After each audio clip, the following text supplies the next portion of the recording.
Attention on deck. Welcome back to the Military Retirement Podcast. Welcome back. Welcome back. For a second there, you know what I did? Again, if you're listening to your YouTube at the same time as a live stream on this other one, the live stream will happen first, then the YouTube thing. So it's like you're hearing double, but it's delayed. So that's exactly what I heard here. So Delayed I was enough like, to hide what the hell's happening? Yes, it was. I didn't know what was happening, man. For a second there, I was like, hold on a second. Am I hearing double? What the hell? So yeah, good to be back every week, of course, right? With the crew, with everybody here who's joining us on the Military Retirement Podcast, streaming live on a lot of Facebook channels. Let me see, on LinkedIn, on the Green Logbook YouTube channel, and on the Military Retirement Podcast YouTube channel. So good stuff, man. Good stuff. We're here. Yeah, hell yeah. So who do we got in the line? We got a couple folks on the chat. Feel free to put whatever you got, questions and stuff like that, on military to civilian transition, on life after the military. I've been doing some deep dives on the psychology of life after the military, so we can definitely talk a little bit about that. But however, yeah, just put your questions in the comments. John, you had something you want to kick us off with, right?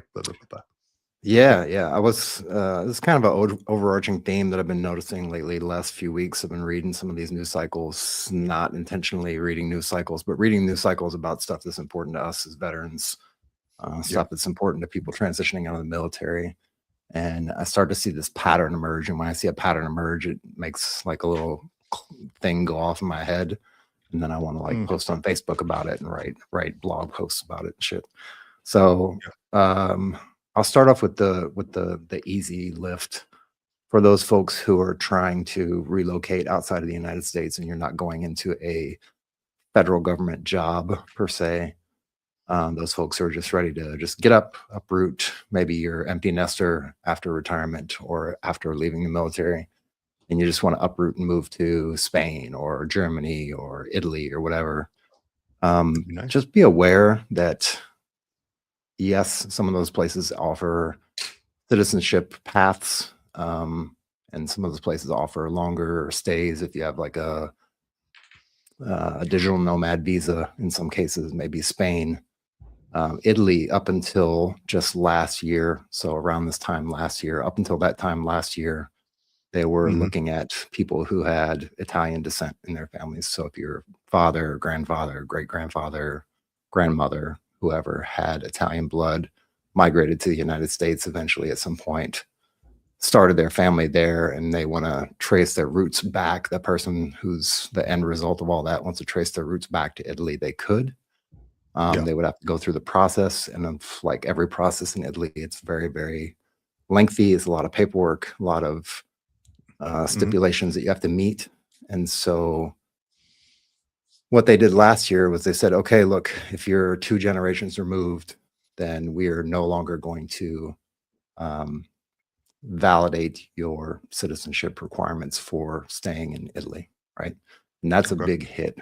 And it was really abrupt and sudden. And it wasn't like they had a grandfather clause or anything like that where they could say, okay, if you already started the process, it's fine. We'll continue the process with you. Those beyond this point, after we've passed this law, you're no longer allowed to come to Italy and apply for citizenship, right?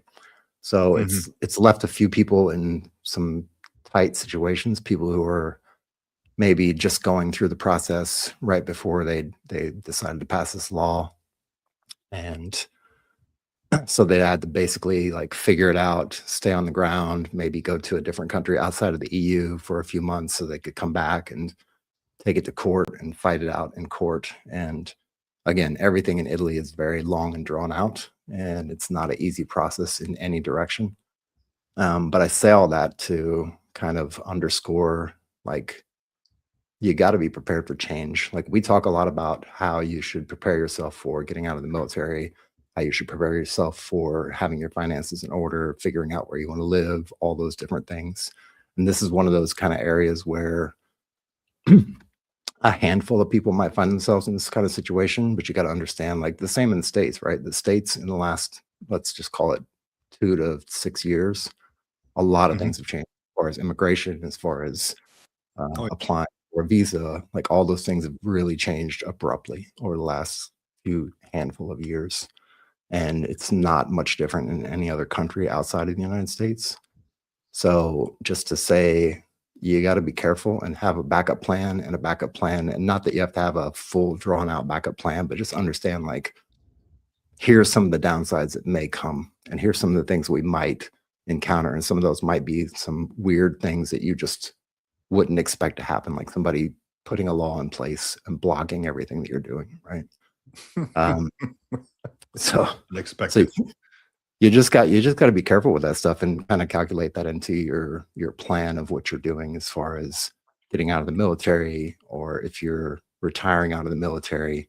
A few of these things that we're going to talk about today fall in line with that kind of synopsis of, if something happens, it could be very abrupt and it could affect you if you've completely sold all your stuff and relocated to another place, and then the law changes and now you're stuck in limbo. Like you don't have citizenship in that country, you don't have the authorization to stay there, you can't work anymore because your visa is invalid, like those kind of things.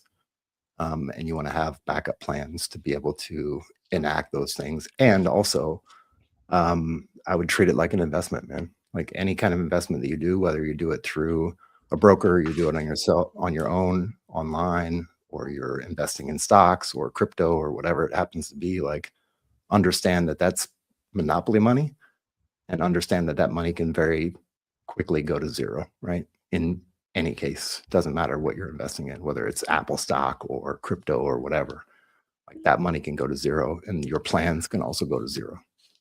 Oh yeah, I know very well about how the money can go down. If anybody has opened their TSP in the last um, 2 weeks, yeah, if unless you went straight to the G fund, you've seen what has happened.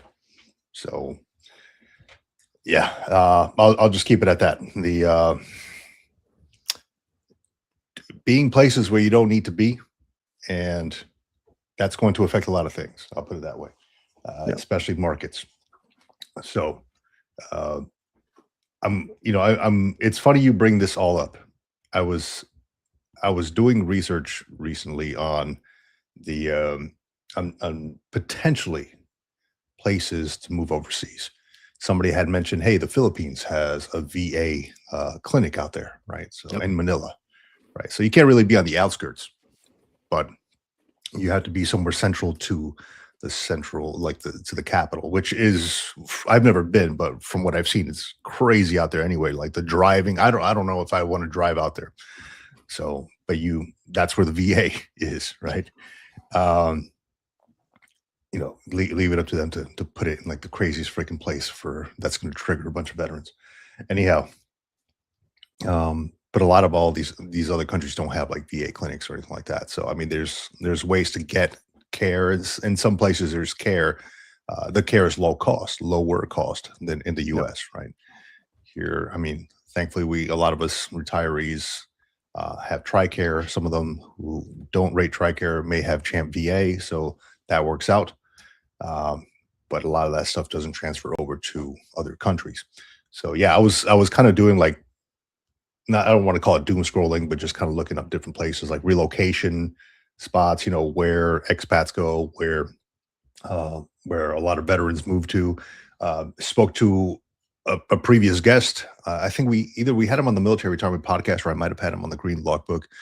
John Davis, this, army. I think he was infantry guy who does his whole. He has this whole community of expats, veteran expats. I can't recall the name of it. It's like a veteran community overseas, but he travels around to different places and he lives in each spot for a few months to a year, and then he just kind of tells people how great it is, building the American dream outside of America, essentially. So I was kind of looking at that myself uh, as I encountered a few people who live here in Southern California who actually, well, they live in Tijuana, like in Mexico, and they commute to San Diego and back. So that I didn't realize that that was such a big thing because it is very, very cost effective to live in right across the border. It's like a house, a 4-bedroom house. You can rent it for under $1,000. Now it's not going to be like in the greatest place, but you're probably going to have to know some Spanish while you're out there. But it's Right. you can do that. You can rent a 1-bedroom apartment for like $400 out there in like the city center. You can go down as far as Rosarito and things like that. So there's a lot of folks that are doing that, but that comes with a few setbacks where you have to wait in line unless you pay the fast track amount to get through the gate faster. You have to pay um, the pretty higher prices, or you have to wait several hours to drive through. Unless you have a motorcycle, you can kind of maneuver your way through, or just to walk across, because some people do walk across and leave their car parked on the U.S. side. So Interesting. yeah, yeah. So I mean, it's a lot of ways to save a buck, and it kind of goes to show you how expensive things have gotten to the point where people need to make these choices. Like, I need to move my entire family over the border to Mexico and still make that American dollar because Yep. it's a little bit higher than the Mexican peso, right? Yep.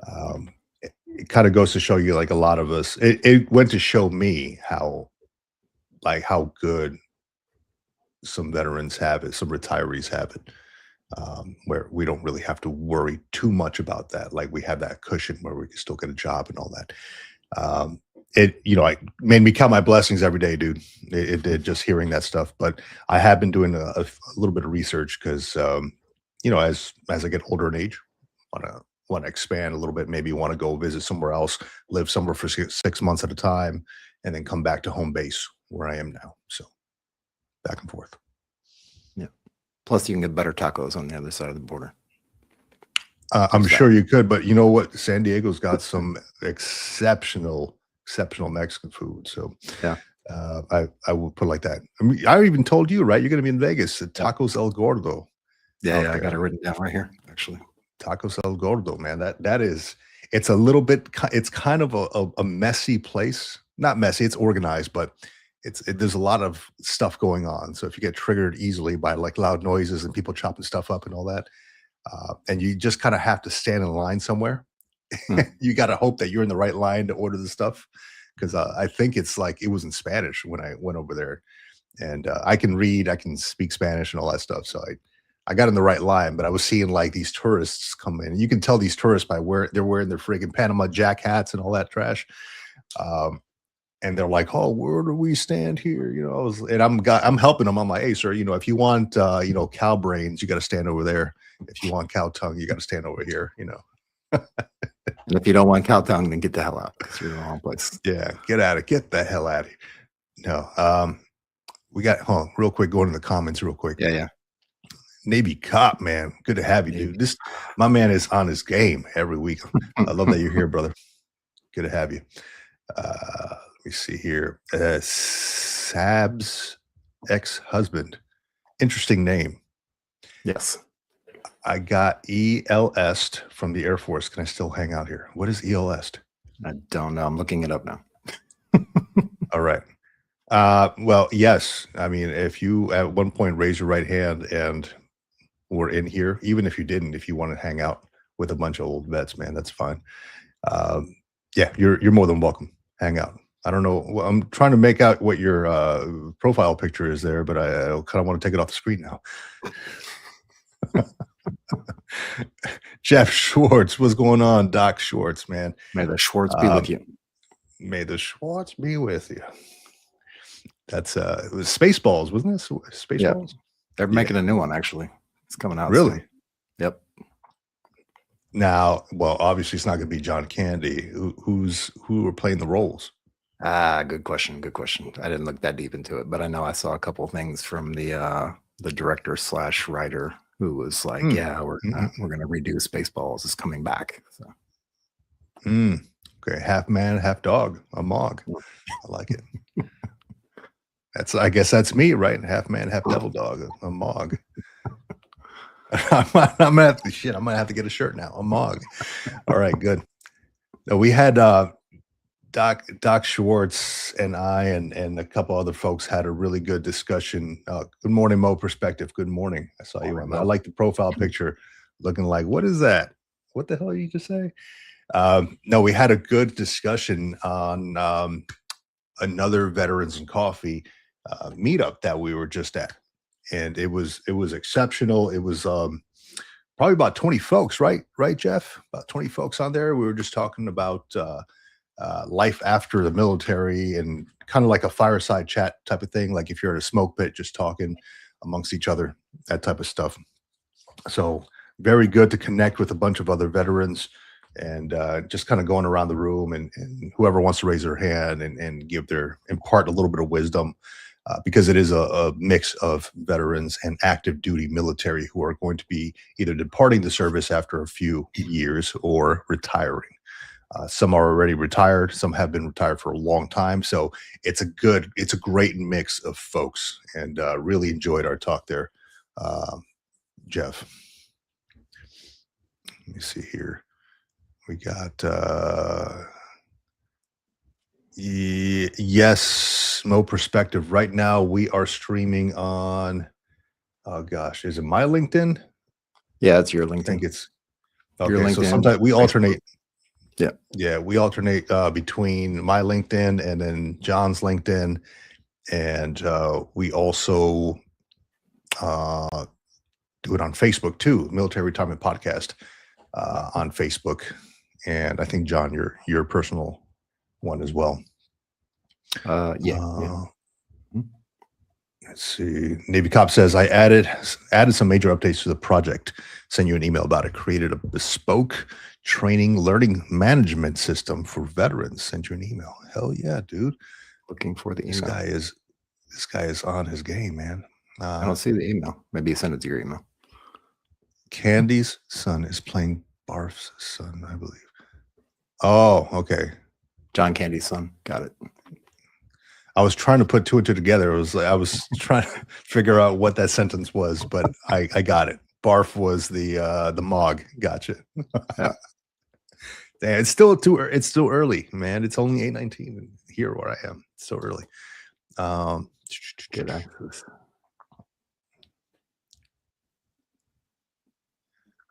How do I raise hand or get access? I don't know. No, so this is, do you mean like get access to jump on the live stream? So this is a little bit different than the what did we do? Teams, I think, MS Teams when we did ours, Jeff. So we don't do like the hand raising thing, but if you want to jump on and say hey for a few minutes, man, that's fine. We can send you the link. Yep, absolutely. Mr. U.S. Army Grunt, what's going on? Good morning to you. Having a good one. We are having a great day, man. I'll tell you what, U.S. Army Grunt, I woke up this morning, so I feel damn good about that. And if I didn't wake up, I'd probably be pretty pissed about it. So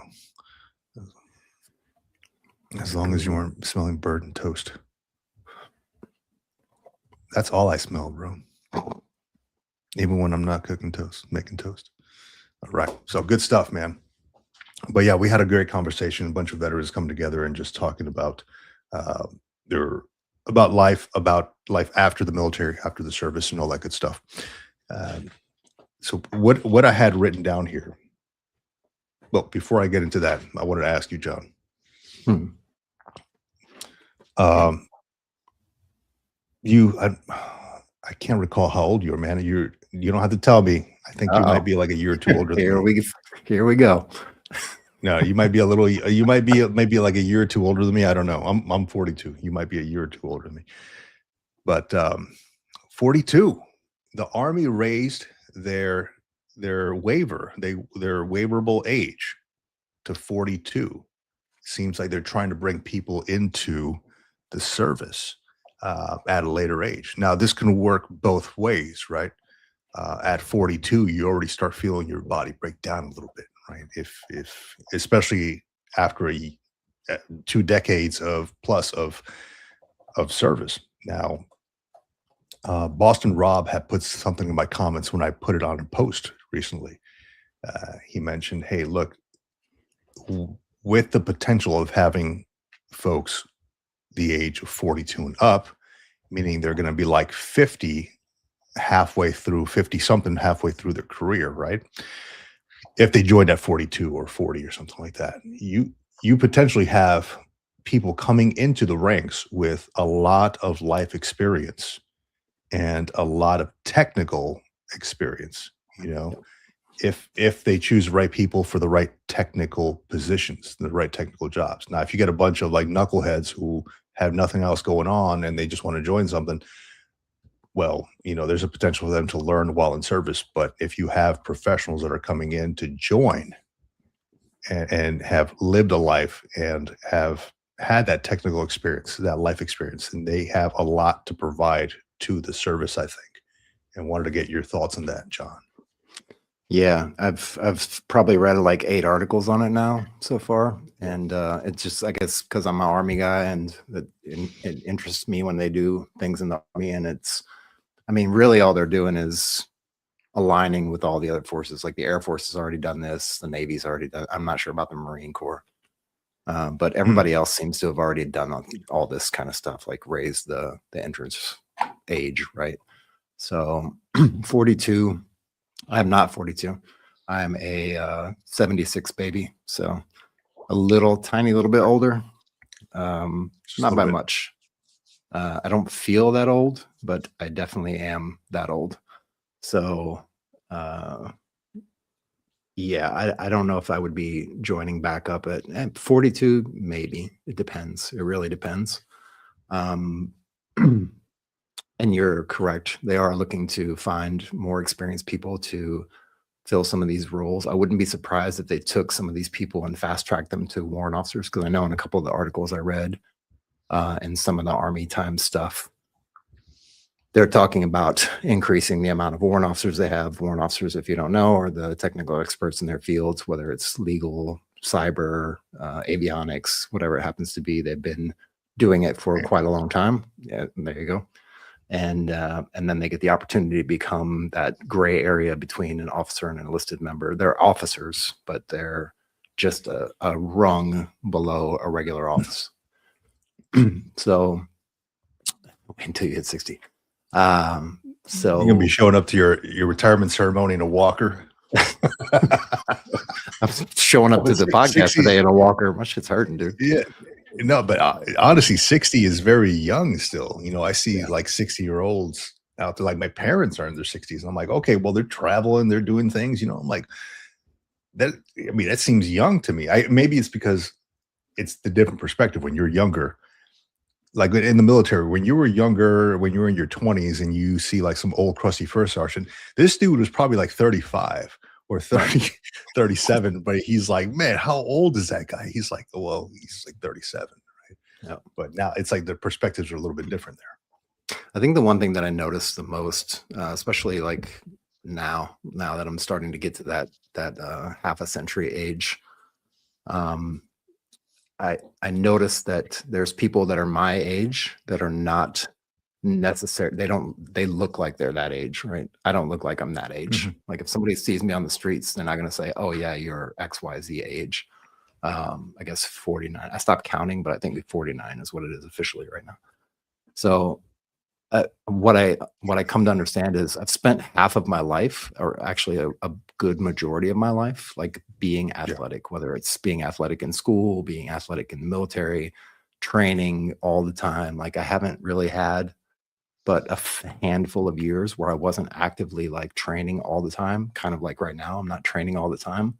But even so, my body is just adjusted to that. And my metabolism's adjusted to that. And the way that I look is reflected from that. I feel like that's the case. I'd have to do a study because this is just an N of 1 for me right now. But I kind of noticed that like a lot of people that I know that are my age or even younger, they actually look older than I do. So I attribute that to being active in the military for so long, being active in sports in school, being active as a kid when I was younger, and probably hyperactive is probably a better word when I was younger. But yeah, I think at 42, like I would say, depending on the circumstances, yeah, I mean, you could go back in service if you got a really good skill set in something that the military needs, and you want to serve your country and you want to put on the uniform and be proud to serve your country, like by all means, it's definitely a great way to go. And you can escape from the normal everyday life of civilian life, where it's the camaraderie is not really there, the brotherhood and sisterhood is not really there. You're not part of an elite class of, like, it's a small percentage of people who actually join the military and stay in the military for quite a long time.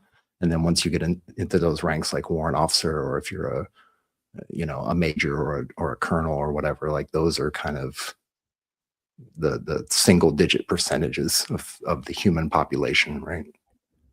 So I would say that. And then also in a lot of those articles, they've also said things like they're trying to, or at least the intent is to get rid of the first time drug use waiver for marijuana. So if you've used marijuana and potentially got a misdemeanor charge for using marijuana or having possession of marijuana, they're going to get rid of that first time waiver that you would otherwise have to have. If you're a repeat offender, then they're going to definitely take that into account and it's going to be against you. But if it's just a one-time thing, like a one-off thing, I'm sure they'll evaluate it a little bit, but that's interesting to do because they mentioned that, half of the United States is basically recreational marijuana use is legal. The other half is not. And then the federal regulation for marijuana use is not put in place yet. But they're kind of leaning on that, the zeitgeist of the times when it comes to like drug use and stuff like that, that it's not considered a class 1 drug and all this stuff. And they're trying to be a little bit more lenient, and they need people, right? They're trying to fill the ranks right now because they need people. So yeah, and so I just did some research on this for class on drug schedules. The class is Drug Abuse in America. And how was it in 2024, end of 2024, 2025, maybe, the president signed some kind of executive order reclassifying marijuana from schedule, I think it was schedule 1 to schedule 3. Now, schedule 1 is up there with like some extreme narcotics. Yep. Right. Like controlled substances. Schedule 1 is federal jail time, basically. Yeah. So, I mean, does it make sense? Sure. I mean, what's the worst that can happen? I mean, there are some like overuse issues that can happen, like with your brain, and they're still doing a lot of research on this stuff, right? Ever since it went, it was decriminalized essentially, or legalized. Yeah. So it can have some effects, and similar to like alcohol, you don't want to use it while you're driving and while you're impaired, because that can delay your reactions and all that stuff. But, if you're using recreationally, I don't see the big deal. No, I will say now it's been illegal for so long. So, I mean, it's legal here in California. And every time I smell it, I mean, when I go to pick up somebody at the airport, when you're at a park or something like that, you can smell what it smells like in the air. And immediately, having done like military justice for so long, I'm thinking like, okay, well, something's up here. Spidey sense is going up. Like, who's around me? What's going on? But it's just a normal everyday thing here in California, man. So, but yeah, there's like 37 states or something that have legalized it, something to that effect. Yeah. And they're still doing research on the effects, like for veterans. So the VA can potentially implement this. It hasn't happened yet, I don't think, but they're looking at research on how it could potentially affect veterans, like with PTSD and things like that, to alleviate anxiety and depression and all that. So curious to see where that's going to go. Yeah, it's interesting times for sure. I was going to pull up the drug scheduling for you if you wanted it, but I'll leave it down. It's all good. I used to look at that stuff all like damn near every day when I was working military justice, because that was part of my job, right? I had to look at controlled substances and scheduling and all that stuff, because I would have to advocate for the government in a court doing separations and stuff. So it's, and a lot of times it was a lot of, it was marijuana, methylene deoxy, methamphetamine, there's THC in somebody's system. You get reports from the Naval Drug Lab, stuff like that. So you'd have to call the docs over there, look at the lab reports, the testing, the nanogram levels and all that stuff. So It's very in depth. I learned how to read all the stuff. I went through a class at the Naval Drug Lab for all that stuff. So it's fun, but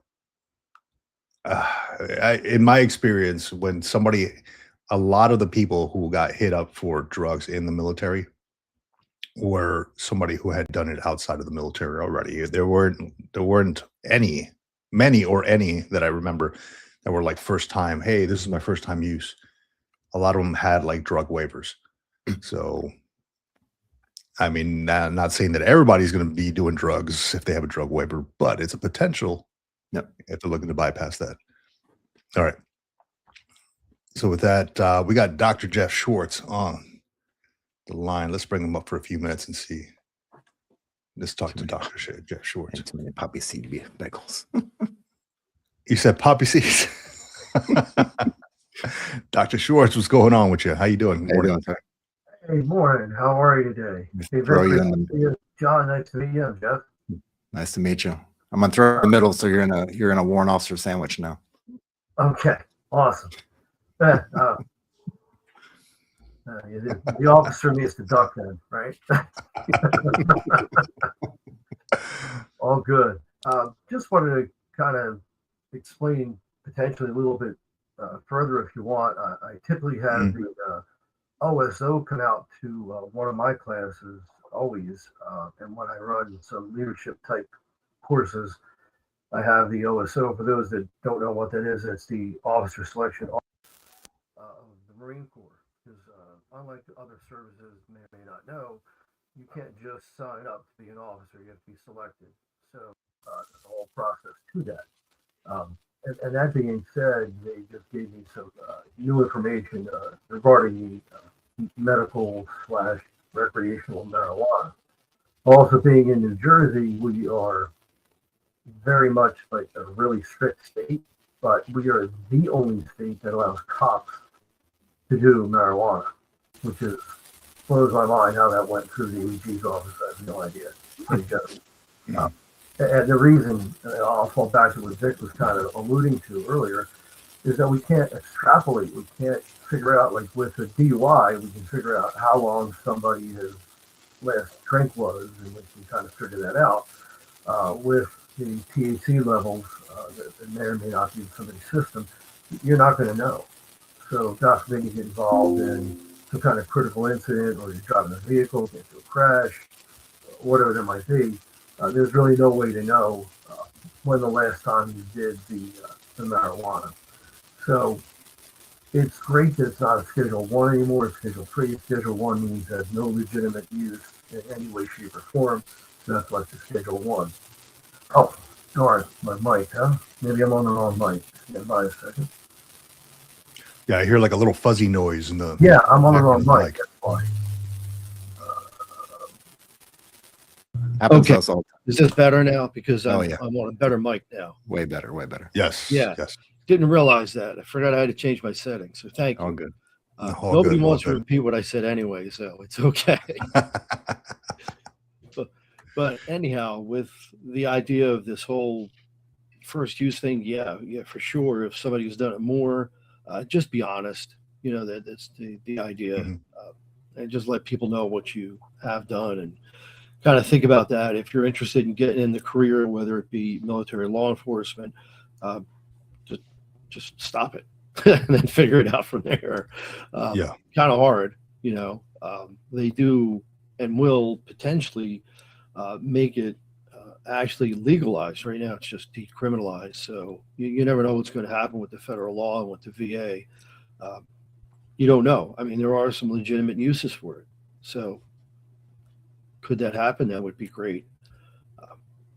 But yeah, so just to throw my 2 cents in on that part, because they just kind of mentioned about the drug use thing in their in the Marine Corps itself, though, in the process of being selected, that yes, if you used it more than just one time, then there is somebody that's going to look at you and talk to you about it on the selection board.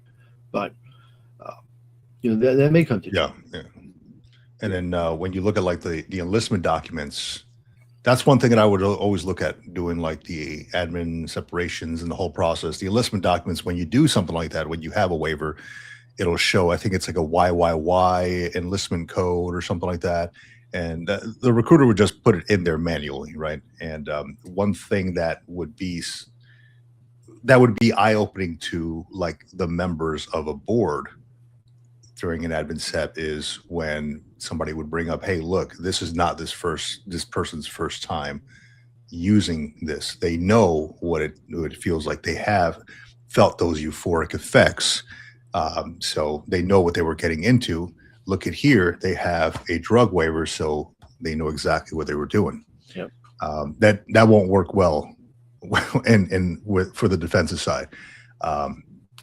Now, along with the drug waiver stuff, if their service was exceptional, like, hey, look, I pulled a baby out of a burning car or something like that, and I've got a, Bronze Star or whatever, those things kind of speak volumes in terms of, hey, look, this guy made a mistake. So that will work for like defense side. But without getting into the whole military justice side thing, yeah, it's interesting how they're going to be bypassing the whole marijuana waiver stuff. And also interesting how it was reclassified via the executive order from Schedule 1 to 3, but it hasn't taken effect yet, has it? No, it's still considered Schedule 1. So my Yeah. buddies in the DA often remind us in New Jersey, hey, you know what? It's still a Schedule 1. Mm-hmm. Yeah. Yeah, Yeah. it definitely is. So Which folks, makes no sense, they, right? Counterintuitive. yeah. I mean, like the thing is signed, but the DEA still has to reschedule that thing. So it's not, it's still active. I was just doing it. Like I told John, I'm in that class for the master's degree. It's called Drug Abuse in America. And somebody had put on there like, hey, yeah, this thing's already a Schedule 3. And I'm like, in a discussion question, I'm like, well, pump the brakes. It was signed off as a Schedule 3. It's not yet categorized as Schedule 3 on the DEA website. So they're going to abide by those rules right now, Schedule 1. Yep. So now as Marine of the Quarter, you can also be rock star of the discussion board and throw out, hey, New Jersey is the only state that lets police officers do marijuana. oh man, yeah, there you go. I'm going to get some flack for that, but I'm like, hey, like I got sources. Let me cite these sources in APA 7th edition format here. There you go. You can cite me. It's all good. It's not my Oh new man, book that's good. yet, but it will be. We're actually going to be putting out a Policing in America book real soon to go along with some of the other ones we have out there already. So, Oh, right on. When's that coming out? that's in 27. So we're in the process of putting that together right now. So that'll be cool. When does your master's program end? How long you? So I'm in the first class, so it's a year long, Mhm. like about 12 months long. So probably next February, There next you go. March. Yeah. So I still have a little bit of time. Well, I'll be happy to send you a copy of the book. Oh, excellent, man. I appreciate it. Yeah, it's all about human behavioral psychology. I really am interested in why people do what they do. And I'm already starting to form my thesis. I had a conversation with my professor, and he's like, look, at the end of this thing, you have to have this is like a capstone project or something. You have to come up with something, some kind of a report. I've never done this before. This is my first time in a master's program. And he's like, come up with some subjects for this stuff. And my subject that I came up with was the transformation, the psychological transformation of military service members going into civilian life and like every aspect that hits them. So I'm trying to form that now. I'm continuously doing research on that piece to see how I can kind of fit all these things in there for the final, I don't know, 10, 12 page paper that they want me to write. I don't know how long it is, but it should be at least that. But Yeah. I won't give away any trade secrets, but I'll be happy to be a resource for you if you're interested, because Excellent. you're going to have to go with what they call a research question at the end of Mhm. the day. And that research question has to be a little more narrowly focused because you're in such a great space where you deal with so many different people and you deal with so many different things, and you help out a lot of people, by the way. So kudos to both you and John for doing this. So if nobody's taken a moment to say thank you, let me do that, because this is a great forum. Appreciate it. In regard to the capstone, if they give you that option of where you can do a thesis or a test, that's up to you. It sounds like you have to do a thesis, which is fine, but just narrowly focus that research question because there's so much out there, as you know, but you have so many, we call it anecdotal, right? So you have so many anecdotal things to put in along with your data-driven research. We can even do surveys, and there's a whole bunch of neat things anonymously, and where it won't involve what's called the IRB because you're not really making them research subjects. And boy, am I nerding out on all this. But anyway, we could talk later about it. Yeah, absolutely. I'm writing this stuff down. My hand's on fire writing this down. Anonymous surveys. Yeah, you're definitely going to be a resource for me, man. I mean, you've been there, you've done that, and I'm kind of in the baby steps of it right now. So yeah, love it. I really appreciate that. Yeah, and it's needed because it's great research to have. So it's something that we can implement in everything that you do in your space, I do in mine.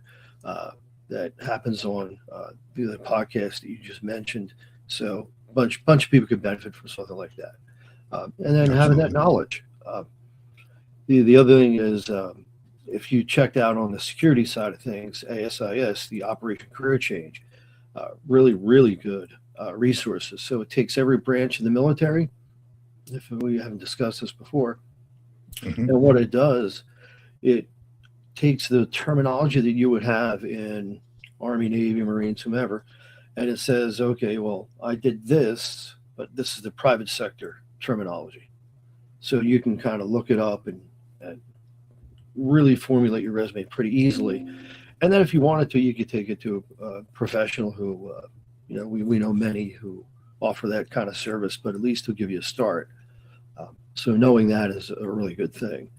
And if you took advantage of it, hopefully, I won't drone on and on here, but that JST is so important. If you can take your joint service transcript and you go to ACE or any other legitimate college equivalency board that's out there, you might be able to pick up some credits. I'm the unofficial liaison for the police and military in our department. So I'm like, okay, let me help you out. I've saved some students a whole semester. I even saved one student a full year because we were able to get their JST, some of the advanced training they did, and get it turned over to college credits. That's excellent, man. I really love that. So I see John over there looking at the ASIS. I just want to make sure there we that's go. right, Like like it's certified. Yeah, take a look at OCC. You'll see my bright, shiny face coming in another month. We're doing an LE transition, law enforcement transition. We've already finished, I can't say we, because it was a team effort, already finished the veteran transition piece. So if you look under ASIS, under Operation Career Change, pick your branch of service, it'll give you some really great tips on, what does it mean if I was in the judge advocate's office and I did a certain amount of, U.S. MJ, if I did a certain amount of these things, what does it equate to in the civilian world? So kind of helps out. Yeah, absolutely. Yeah, I'm going to put, I got it written down. I'm going to keep that on my roster here for things to look up. I really, truly appreciate it, Jeff. Yeah. Oh, thank you for your time and letting me on and saying hi. And it was just saw it and I said, I got to jump on and say hi to Vic and meet John. So. Oh, dude, you're welcome back anytime, man. Trust me. I mean, we had a great conversation. What was it? Yesterday, right? Yeah, yesterday morning on that Veterans and Coffee. That's run by a buddy of ours, Pedro, on LinkedIn, and Veterans Coffee Connection. The VCC is what he calls it. And John, you've jumped on there before too. A couple times, yeah. Bunch of veterans. Yeah, I think it's MS Teams or Zoom. I can't recall. But we got to go around the room. Teams last time, but he usually uses Zoom, so he just changed to Teams, I think. Yeah. So he brings up some excellent topics. We kind of go around the room. It's a great mix of active duty service members, folks who have maybe done a few enlistments or maybe done a few years in the military, and retirees too. and just kind of imparting wisdom, a place to connect, have coffee, things like that. And now I think it's next month in April, he's coming over. We're going to do a live Veterans and Coffee thing here in San Diego. That's what I He's heard. also going to Yeah, do it's one great. in Texas. Yeah. Mhm. So I'm excited about that, and I'll put the information out there for anybody who wants to jump on if they're in the Southern California area and want to meet up. More than happy to, go out there and press the flesh. Yeah, what an awesome opportunity. And then Yeah. I gotta hit you up for a t-shirt. I love that. I'll have to wear that on one of my podcasts. Love it. Oh, the green logbook. Yeah, love it. I just You still haven't got seen- these made here. Oh, that's good. Great. Yeah. Because we were talking about maybe some challenge coins and some t-shirts. So we're trying to Mhm. look at some different things. That's pretty awesome. And then Yeah. lastly, because we didn't get to the other day, tell us about retired Marine of the Corps. Come on, share it. So that was a title I put upon myself at one point in time. I joke that I was once the Marine of the Quarter, many, many moons ago. So when I go into a base where they have specialized parking for Marine or even NCO the Quarter, Mhm. I will park there even now, because once a Marine of the Quarter, always a Marine of the Quarter. There you Right. go. So I will take it from somebody else because I earned that spot at some point in time. I don't have any proof of it except for maybe something in my service record, but I'll walk around with that in my left breast pocket. But yeah, that's how that came about. I got a t-shirt made of it. I went over to the VFW for the Marine Corps Ball. They had a little event there, and I won an ammo can full of Marine Corps goodies Awesome. because I was like the best dressed, I guess. I mean, some dude showed up in his But you blues. had your Marine of the Quarter shirt on. So yeah, there you go. I felt bad too because I was like, they put us in line, and I'm like, I'm just wearing this T-shirt that said "Retired Marine of the Quarter," and you had like some old guy, like a 70-year-old guy in his blues, and I'm like, Yeah. maybe give it to this guy. But they're like, yeah, he wins. I'm like, oh, okay, well, got it. That's awesome.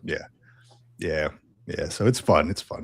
I randomly there's a t-shirt shop down the street from my place, so they know me, and I'm like, hey, can you put this stuff on there? I have shirts with like random sayings on it, and people are like, what the hell is this guy wearing? Well, it's a conversation starter. It always is. Yeah. Yeah, it is. I might get one that says like and subscribe, or one with John's face, maybe. I don't know. Right. Well, there I you thought we go. were gonna 3D print coffee mugs with our faces on it. Yeah. That's I was afraid to come on because you guys were talking about looking your age. I'm like, damn. Well, I hope I don't look my age. That's all I can say. we're the same age, are we? No, we're not. Are we? No. Well, We might thank you. What a hell of a compliment. I appreciate that. No. No, I'm pushing over 60. So All good, man. I mean, you definitely don't look it. You look healthy as 40. I So appreciate it. yeah. Absolutely. And I'm sure you probably notice when you walk around and meet people the same age as you, you're like, man, I look a little bit younger than they do in a lot of cases. My wife and I have that discussion often. So it's good. Yeah. It's a good thing. That's good. Well, as long as your body works and you can still walk and talk, and then Right. you're functioning well for the most part, I think you're good. Absolutely. And then I wanted to shout out to MA1 out there. Last time when I was on, I was poking a little fun at the MAs when I was in charge. I did a federal defense contract work, and I was in charge of the security at a large Navy base. And just kind of joking around. And I didn't realize that they could hear what I was saying. He's like, hey. So no disparaging there. Pretty awesome. No, all good. Yeah. Yeah. Navy cop MA1. He's good to go. He's a great guy, man. Great conversationalist. Great sense of humor. He's all good. Absolutely. And matter of fact, MA1 is who was helping me run the security, and then he got promoted to chief. So that was pretty cool. I got to go to his pinning ceremony. It was nice. Excellent.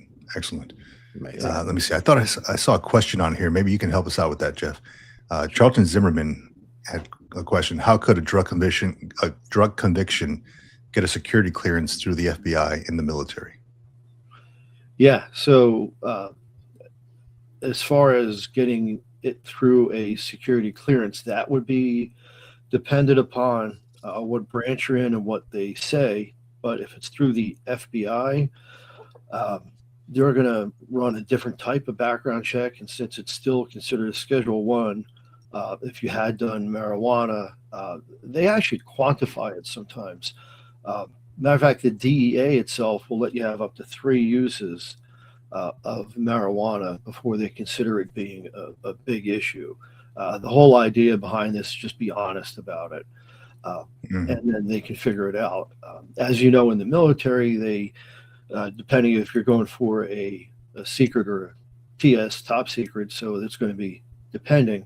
And then they're going to outsource sometimes too, especially in the on the FBI or any of the 3-letter agencies. They're going to use OPM to go ahead and do that investigation. And OPM actually hires out investigators to come out and do these things. But and OPM is Office of Personnel Management.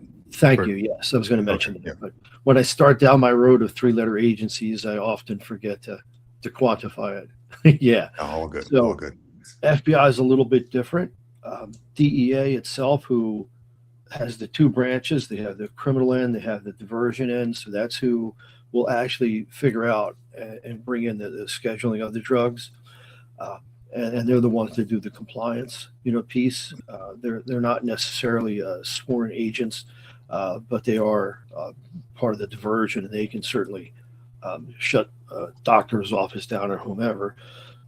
But they typically haven't messed with anybody who has a legitimate business that's gone through the state certifications.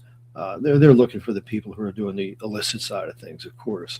But back to the security clearance itself, FBI is unique in and of itself. So whatever agency you're looking at doing, just find out what it is, and they'll have it right on their website, and they'll tell you exactly how many uses, how much you've done it, what you've done, because there will be some drugs that'll preclude you totally. So it's going to really be dependent upon that. Excellent. Excellent. Well, I appreciate the answer. And Charlton Zimmerman, hopefully that kind of gets you where you need, man. Curious if Charlton Zimmerman is looking to apply to the 3-letter agency. Yeah.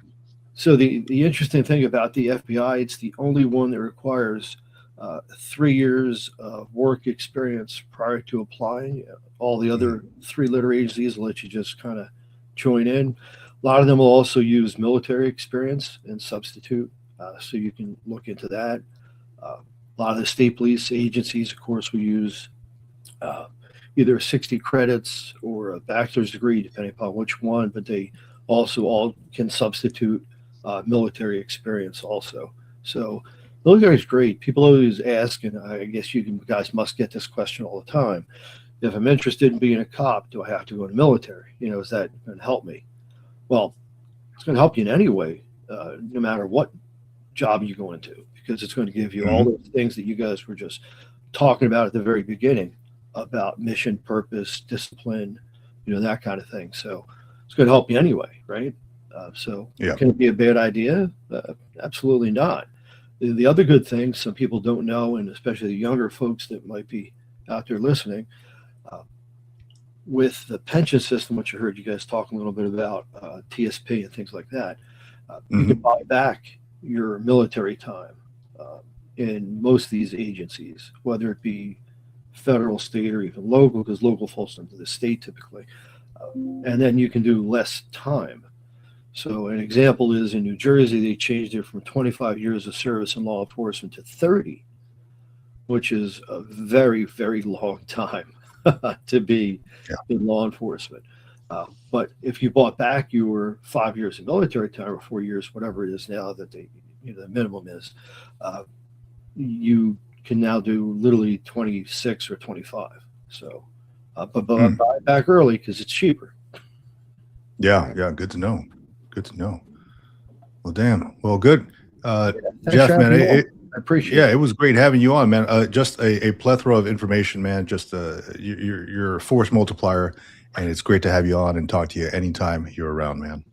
I appreciate you having me on, and thank you. And John, really nice to meet you. You got a great partner there, Good to meet you too. and Yeah, I'm and sure he does too. yeah, we that's why we linked up, and that's why we're still here together.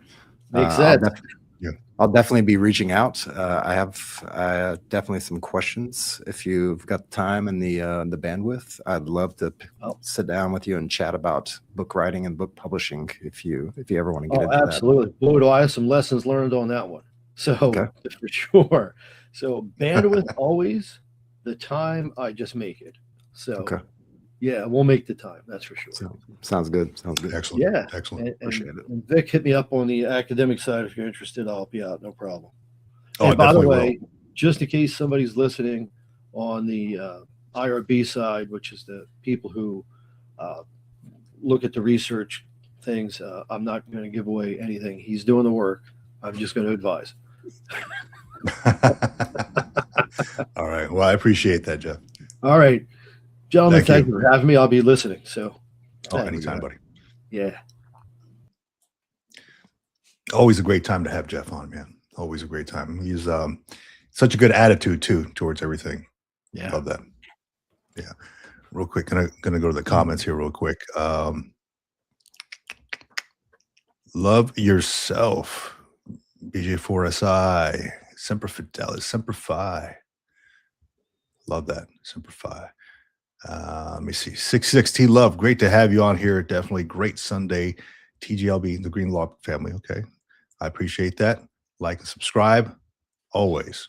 Yeah, we're streaming on the Green Logbook Military Retirement Podcast on LinkedIn, on Facebook.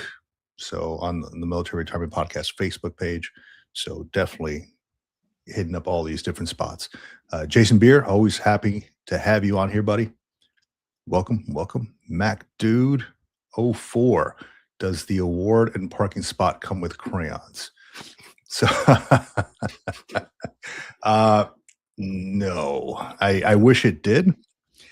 It would be so delicious. But yeah, the crayon thing came about probably towards the end of my career. I don't know where it came from. Yeah, it just randomly people were, I guess they were saying that, Marines just are not right in the head or something. They're just like consuming these wax crayons or Crayolas or whatever. So people started giving them as gifts, going away gifts and stuff like that. I'm like, where did that even come from? So I don't know if that was like, if the genesis of that was a meme or, something went viral. I'm not tracking. Same thing as when people started calling me Chiwo. I'm like, where the hell did that come from? Chiwo. Like, it's always like, hey, sir, or chief warrant officer. And then just randomly somebody called me Chiwo. I'm like, where is that coming from, buddy? When I went to the Army school, they were calling me Mr. Right. And I've never heard that before. I'm Rightfully like, so. Mr. Mhm. Yeah. So, Mr. Let's see here. Let me see. Give me a second. Early. I'm just doing some quick research on crayon eating and Marines. As you should. We should all learn a little bit about that. Navy Cop says we have ears everywhere. Mm. Yes, we do. Always be listening. I'll tell you what, John. If you give me 1 second, I need to get a refill on this guy, and I will come back here shortly. All right. I will you wanna- jump into another topic. Kind of along the same lines as the other topics. We're talking about earlier lowering the age of entry to 42, or raising the age of entry to 42 for the U.S. Army and easing the marijuana use. Interesting things, like we said, they're trying to fill up the ranks and trying to get some people in and trying to get people with experience in, which I think is a very smart move. Hopefully they'll throw some incentives and bonuses in there for those folks that are coming in that have degrees, that don't necessarily want to become an officer. or have, 10 or 15 or 20 years worth of experience in an industry that directly translates to a military occupational specialty. On the flip side of that, the Army has recently put out a memo, I guess it was this week, and Department of the Army, and they're looking at the civilians in the Department of the Army, so DA civilians, I guess globally. And what they're looking to do is, so they, at the mid 2025, they started sending out these notifications to the DA civilians across the board, because they were trying to cut positions and cut funding, or at least peel back a little bit of funding that they've been using to pay for these positions through the Doge agency, which was headed up by Elon Musk. And so we had about 2 rounds of that. They had a lot of people apply for that. And thanks, Jeff. Thanks for coming. Appreciate you. And it was good to meet you, and look forward to speaking with you in the future, sir. Appreciate your time. So the 2 rounds of kind of early retirement that they offered to DA civilians and some other types of government civilians under the Department of War, formerly the Department of Defense. And now the Department of the Army has sent out an email, and they're trying to get this implemented within the next week or 2, where they're looking at below the line, I guess is the right term for it, below the line positions of civilians throughout the Department of the Army. And that's usually GS employees is where you would find those folks. I'm guessing it's going to be the higher end of the GS employees, maybe like the GS 9s, 10s, 11s, 13s, those folks. But it could be other ones, right? It could be the lower end as well. But what they're looking at is positions that are not actually manned or not actually required on the roster for the civilians. So the equivalent of that is if you're I'll speak from the Army side because I know the Army side. If you're in a position, and I think we call it a 00 Alpha or a 00 Alpha or something like that was the position.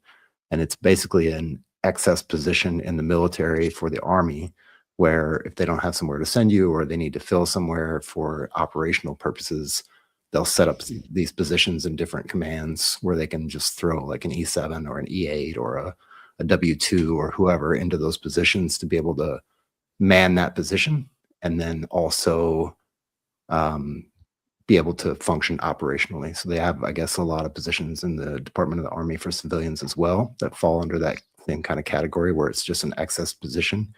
They needed the extra manpower or woman power to complete the mission. And so they've got these people in these positions, and now they're sending out this email this week that's basically saying, we're going to give you an option to laterally move to another position within 50 miles. Firstly, so that would be like the first tier of people. And you have, a couple days to respond to let us know that you're going to accept or decline. The second tier, that would be people outside of the 50-mile radius, which would be a move to another location, and that will put the moving expenses on the gaining location. That'll be option 2, and I think you get about 5 days to respond to that. And then beyond that, they're just going to be cutting positions. So they're trying to pare back the force at least to get all those excess positions gone. And then they're going to take another look, I guess, at the lack of positions that they have left after that. So they're trying to get rid of the excess positions and fill the positions that they've kind of vacated by doing the early retirement, which they did early last year and throughout the year last year, 2 rounds. Now they're trying to take those excess positions and move those into those positions that have been vacated, and then just rebalancing basically the books on personnel across the board in the Department of the Army. So again, the kind of overarching theme is you might be in a good position, you might be comfortable right now where you're at, but don't be overly surprised whenever things completely change and do a 180 the next day. Now you got to make decisions. Do I move my family? Do I quit this job and do something else? Do I apply for Department of Navy stuff? Like, what do I do? You should always have a backup plan. And this is one of those cases where a lot of people are going to be affected, and I'm waiting to see what the fallout looks like. I call it the fallout. It's not going to be super bad, I don't think, but a lot of people are going to have to make decisions really quick to figure out if they want to laterally transfer or not within the 50 miles, outside of the 50 miles. It's going to affect a lot of people across the board. And Department of the Army, I don't know if the other forces are going to start doing that as well, but that's what the Department of the Army is doing right now with Department of Army civilians. What are we talking about? I'm just kidding. I heard everything you said. I heard everything you said. To recap. Yeah. I was like, is he talking about his OnlyFans again? Yeah. No, it's only no, feet. all good. What's that? Only feet. On your feet. Only feet. That's it. It's just a multitude of videos of you stepping in on potatoes and making mashed potatoes with a little bit of mayonnaise or something in there. No, I'm glad you're bringing all this stuff up, man. The way things can transition. There was, we know Tony Robbins, right? The speaker, yep. The coach or whatever you call him. He has this saying. If you want to get something done, you need to burn the boats. Okay, meaning there's no other way. There's no plan B. You have to get it done. That is a way of thinking about it. But realistically, I think you may want to have a plan B. That's like an extreme way to think about it. And I thought that came into my mind. It was like the last 2 years while I was serving. And I was having a conversation with my boss, this lieutenant colonel, and about like motivational speakers randomly. We were just kind of sitting down. It was like we had white space, we had some downtime, and he was watching something on YouTube, and I was like, "Oh yeah, Tony Robbins, have you heard this thing about burning the boats?" And he's like, "Yeah, that doesn't work in like a military environment. You need to have a backup to a backup, right? You can't just if you have one way of doing this and there's no secondary, there's nobody coming to save you or anything like that. You have to fight through it. That doesn't work in the military environment." And I'm like, okay, well, that makes sense, right? You don't want to put yourself out there and just have a plan A and no plan B, especially when you're getting out of the military. I kind of started thinking about this on my way out. I'm like, do I want to burn all the boats? Do I want to go all in on YouTube? Do I want to go all in on maybe, I don't know, just think of something, right? One way of doing something and not having a backup plan. It's a good way of thinking about it. And if you're like focused and want to do it and you're determined, probably easier for somebody who doesn't have a family to do something like that. But it kind of gets you thinking, like two trains of thoughts. Like, this is what Tony Robbins is saying. He's a multimillionaire guy. He's a lot of the stuff I like what he says, but when he said that, I'm like, I don't know if I'd go that route. I got to have a backup plan. Interesting. Yeah, there's a great book. It's actually titled "Burn the Boats." I read it last year, and so I'll push back on it a little bit. Like, this is maybe one of those things where I disagree, but slightly, right, to an extent. The whole idea of burn the boats comes from the military. Like, it comes from thousands of years ago, some strategy that they had. And the strategy is basically like, if you cut off all the exits and all the ways to retreat, then you have no choice but to go forward, right? And to fight, the mentality behind that is, if you only have a choice to go forward, that means you're fighting for your life literally without an option to escape. And that means you're going to fight harder in that situation. And on the ground in a tactical battle, it seems to have some efficacy. You're also getting mass casualties. Yeah, potentially. Yeah. But if you're like a Napoleon, right? If you're a Napoleon who's well thought through the battles and like game the battles in your mind, and you have a clear vision of what you're doing, and you know exactly what you're doing, and you've tested it prior with other situations to come to that conclusion, like, this is the way that will win. And and you know what you're doing, then I think that that's a viable option from a commander's standpoint if you want to get the mission accomplished. But again, like I said, it comes with the caveats. The caveat is you don't have an exit plan. You don't have a way to retreat. You don't have a safety net. So Yeah, I don't. That might have worked back in Napoleon days. I don't. That definitely wouldn't work today. I don't think. You know, I don't think that. No. Well, it could, but given the amount, given like the political environment and how we don't need to be in places where we don't need to be, and a lot the amount of pushback from the public, it would be very difficult to do something like that and be successful, because at some way you're somebody's going to push back on it. Now to get it accomplished, yeah, I mean, if I had no other plan, but like, hey man, I want to make YouTube my full-time job, right? And I had no other plan, and I'm like, I'm going to make it happen. Yeah, when it comes to like not my like life or death type of thing, and I have funds to back me up if I need to, that's not bad. Exactly. But if I'm looking back and I'm like, I see somebody burning a boat, I'm like, well, damn, I guess now I have to fight for my life. You might get the mission accomplished, and that might have worked back in the day, but there's way too much pushback in the United States, in the world economy, in the world politically speaking, where that would not work. There's going to be people saying, hey, we're sending people out there to die. We are putting our sons and daughters in harm's way for what? There's a lot of pushback, I think. Could it work? Yes. Would it get a lot of pushback? Absolutely. The optics would not be great if we did that today. No, that's true. That's true. But you see it on opposite sides of the fence, right? The opposing forces that we go up against, militarily speaking.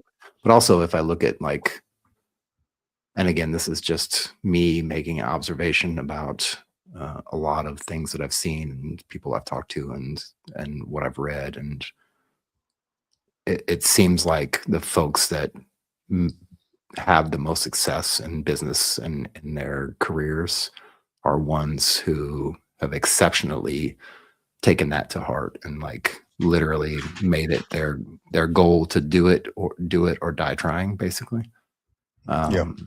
And they persist and persist and persist and persist. And they have, like you said, they have in a lot of cases, they have a decent runway of cash. They've got enough, funds to keep them afloat for enough time. So they're not completely risky about it, but they teeter on the edge of like going flat broke or succeeding. So they're right on the edge of that envelope.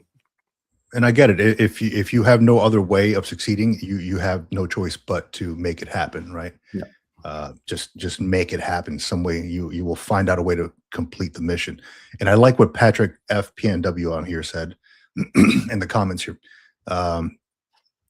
Vic John, happy and healthy day to you and TGLB family. The commander always have backup plans. The messaging down the chain maybe burn the boats, but the smart strategist always has COAs in the pocket. I like that, because you don't want to stovepipe yourself into one single point of failure. You want to have different COAs. What if this? What if that? That's why I like the those 5-paragraph orders that we write. They usually have different COAs in there for a good reason, because nothing is ever going to work out beautifully like we imagine. Now I will say that I was reading about focus and success and mindsets of people who are successful, and how if you focus on too many things, nothing will really happen, right? If you focus on one thing, put those blinders on, focus on one thing, like say, hey, I want to build this YouTube channel. I want to be successful in this YouTube channel, and I want to do nothing but make sure that this YouTube channel grows. Then the focus needs to be on that like 24/7, or I mean, you got to sleep too, right? So however long you sleep. But if I focus on too many things, nothing's going to happen. Like right now, I got the YouTube stuff. Right now I have my school stuff. which is fine. I can focus on that too, family stuff, but it needs to be kind of cut up into different portions of my day. Yep. So I can't just randomly jump on here and just spend all day in the computer scrolling and stuff. I got to put a start time and end time to that, and then bam, family time, and then bam, school time. So you can make it happen, but not you, but anybody out there can make it happen. It's just a matter of focusing on the right thing at the right time. And Patrick, thank you for your comment on that, man. That makes a lot of sense. Somebody else in the comments mentioned they're making a video game about ice. All right. Curious what that would look like. I've seen some talks about it, like on Reddit and stuff, people making video games on that stuff. What I would like to see is a video game on on law, like being in the courtroom and fighting in a debate fashion to make you critically think about what you're going to say next in order to overcome the defense or the prosecution's arguments. That would be a very interesting game to me.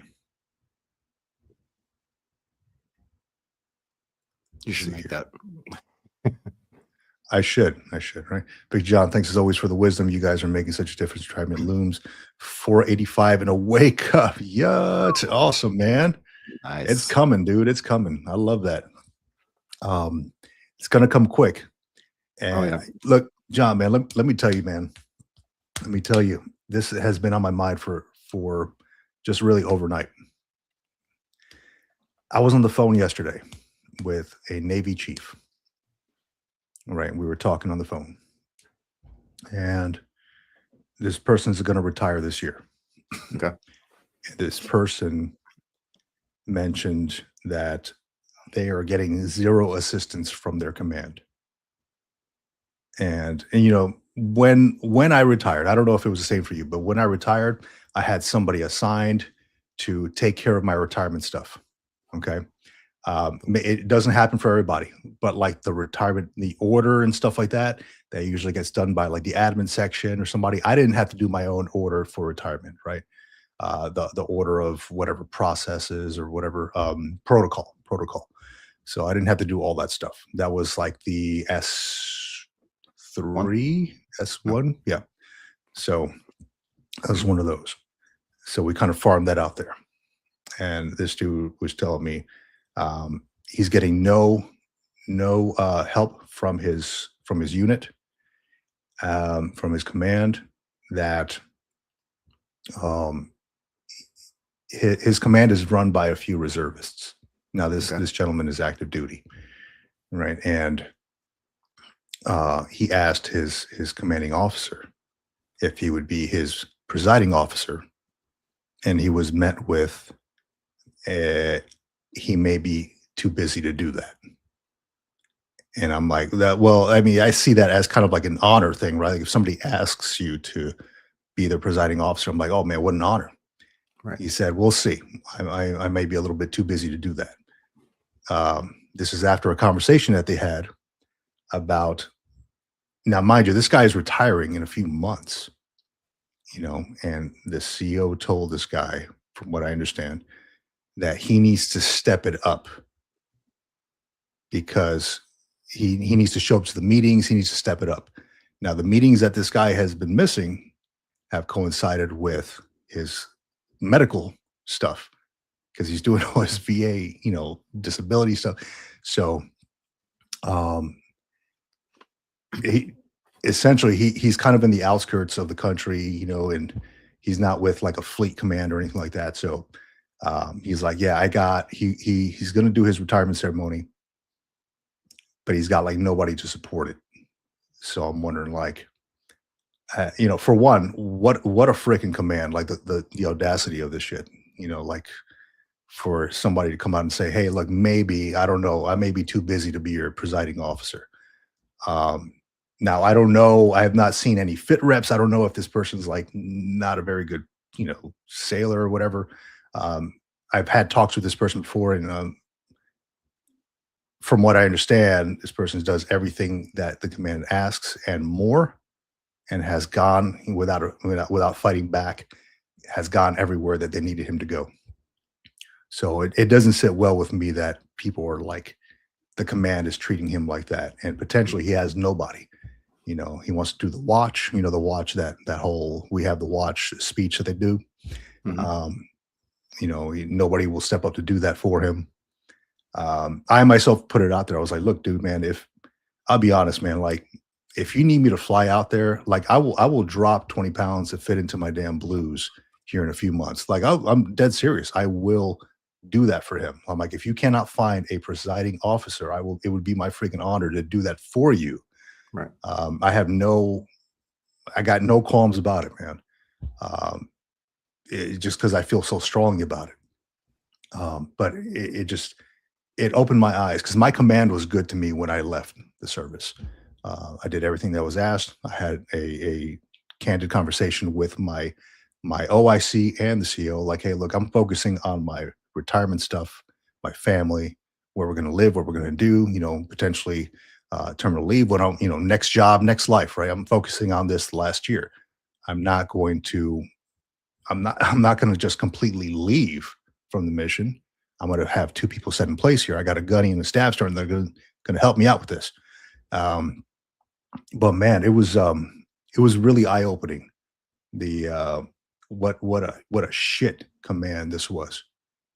I'll just say that outright. What a shit command, because it pissed me off, man. Just hearing that, to the point where I'm like, I got a workout. I made a workout plan just now so I can drop 20 pounds just in case this guy asked me last minute. For real, I'm doing it. Well, for one, for my health, but for two, I want to fit in my blues again. Yeah, I mean, my command wasn't horrible, but I definitely didn't get much support from anybody as far as the retirement process was going. And again, it was, you know, throughout COVID for a lot of it, and then operationally the last 6 months before I got out, and I was planning on doing I had literally like set up my own skill bridge program with an Air Force organization that I had worked with before, volunteered with them during COVID and did a bunch of stuff and tried to set that up as a skill bridge program. And that didn't get signed off until after we got done doing our exercise, which we executed flawlessly under really constrained conditions during COVID environment with not the operational equipment that we needed. We made it happen. Me and my team, we made it happen. Mostly my team. I just enabled them and got them the stuff that they needed to make it happen and showed them what they needed to do to make it happen. But they did all the work. They made it happen. And I made sure that they were making it happen. But as far as all the retirement stuff, like it's the impetus for why I started doing any of this stuff on YouTube. It really is. I saw it early on. I was like, I'm not readily informed about what I need to know. And so rather than just figuring this thing out and writing the stuff down, putting it in a notebook and then putting that notebook away in a box and then moving on with my life, I decided that it's imperative for me to make sure that no one else past me, beyond me, after me goes through the same nut roll that I went through. I really, understand, man. Yeah. What got to me was, you know, that this should be, leaving the service should be like the culmination of your career. Like, man, you go out on like a good foot, you know, shaking everybody's hand. Great to, you know, at least that's what it felt like to me, right? I was shaking people's hands. I'm like, man, it was great to serve with you, you know, do great things there, you know, staff sergeant, whoever it is, sir, you know, CO's there, XO's there. Thank you for everything you've done and your leadership, etc. And this dude is getting none of that. And it left a bad taste in my mouth. I know it's leaving a bad taste in his mouth. And he was telling me about a friend of his who just retired from the same command. And dude, I saw a video of it. There was like 4 people there, man. Like no command presence. Yeah. They had to get like the VFW and shit involved, you know, like I don't know, but it looks bad on the leadership too. like when you don't give a shit about your own people, Yeah. you know, especially on the way out, you know, that it left a bad taste in my mouth when he showed me that video. I'm like, dude, there's like half the people were, you know, in civilian attire, which is like the guy's family, and then there was like maybe the color guard there or whoever it is, and maybe like 4 other people in uniform, 4 or 5 other people. It's like, where's like the CO? Where is everybody? You know, um, I don't know. Maybe it's just you can't pick who you're going to work for in the Right. military. You can't Yeah. pick. You know, And I got a similar experience to Navy. Mine was basically the same, almost a carbon copy. Walked out, you know, not really a ceremony. Nice swift kick in the tail with my 214 afterwards, and then next day I'm a civilian.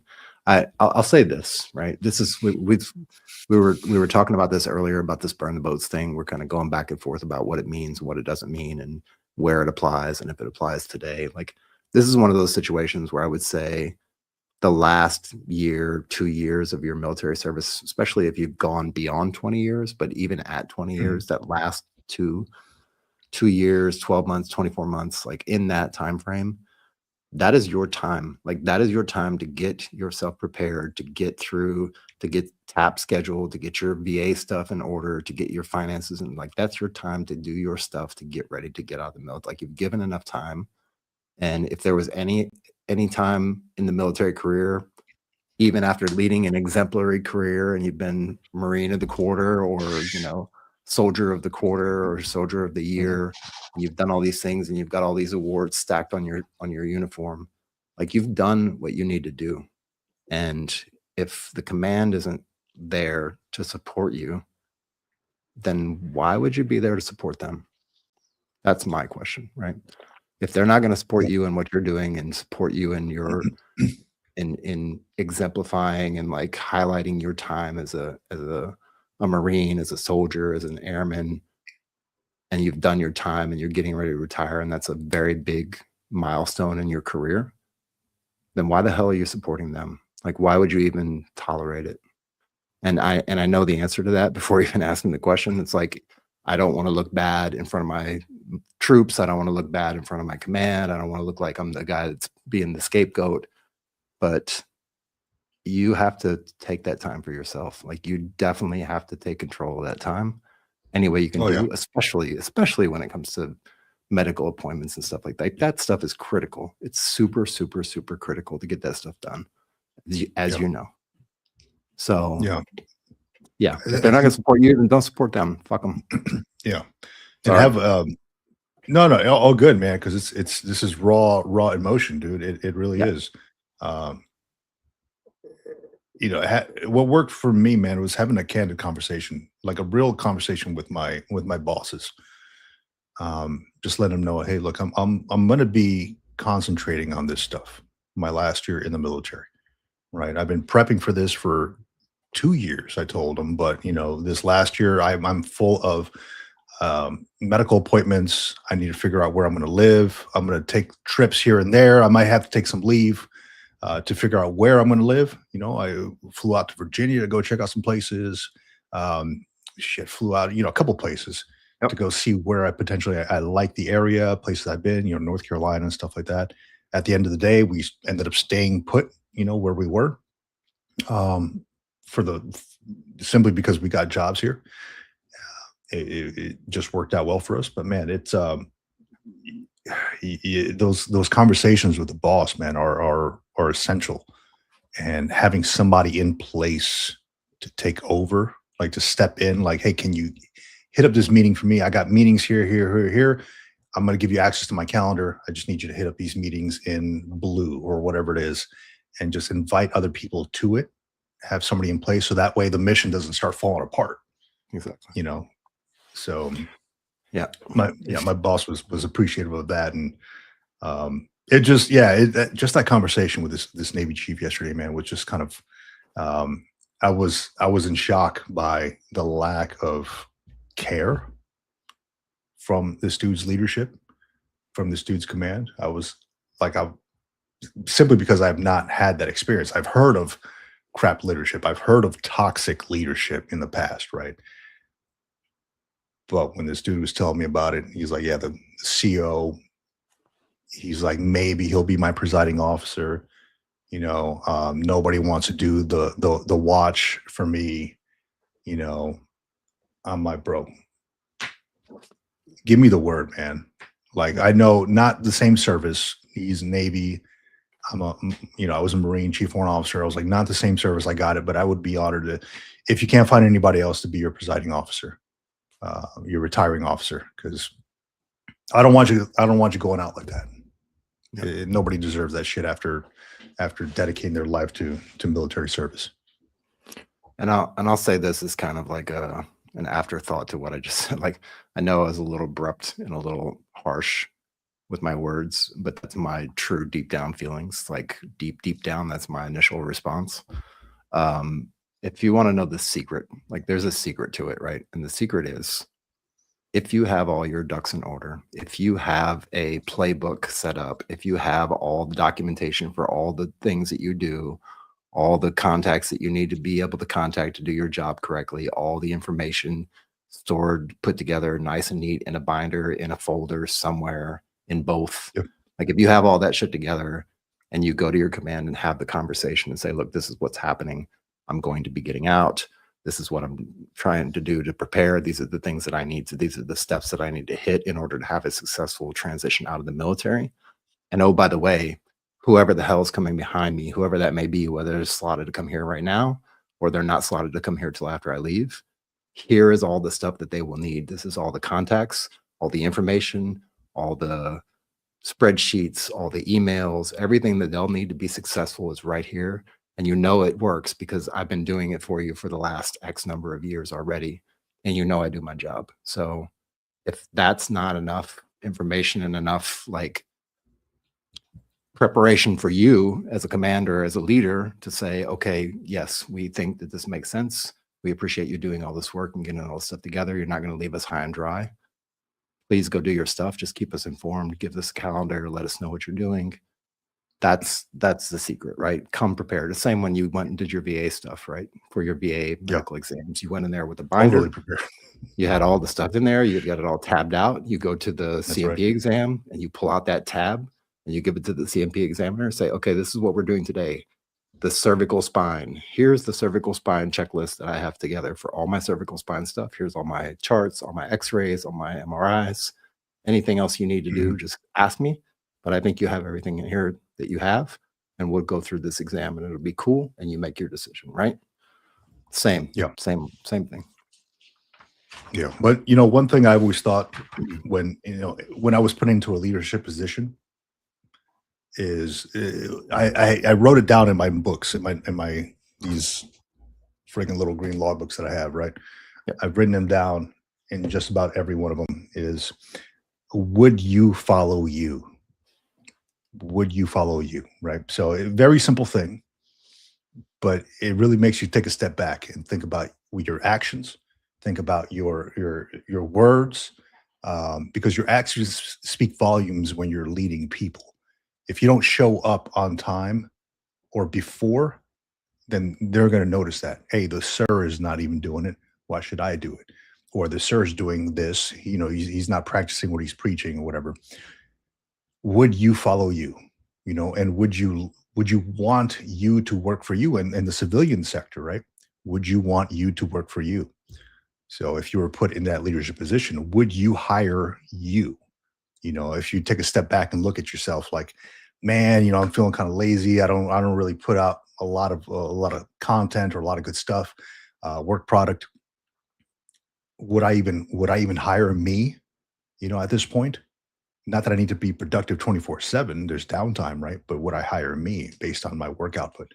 So it stuff that really makes me take a step back and like psychologically makes me like evaluate myself. Would I follow me? Would I hire me? So just little things that I think about. Maybe it'll work out for somebody out there. Let me see, hit in the comments here real quick. Yep. Let's do that. The 0331. All right. That's what, machine gunner. I did 2 enlistments and accomplished more than my enlisted leadership. More awards, more MOS, more schools complete, and a larger impact across the Marine Corps. I'm glad I left. He says a few days later, they were calling me to ask for help on things. That stopped after I told them to figure it out. That's good, man. Figure it out. Yeah, they want your help afterwards, right? Because you're the subject matter expert on the stuff. Yeah, grunt life. It's funny. I think my brother-in-law is was an 0331. I think. Alfie Hudson.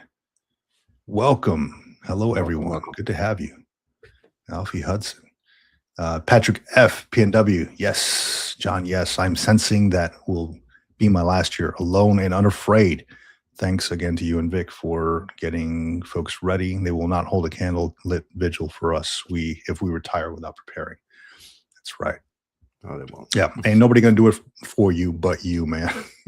That's one thing that is true in life. Nobody is ever going to lead you to water or make you drink the water. It's up to you to put your head down and start doing it.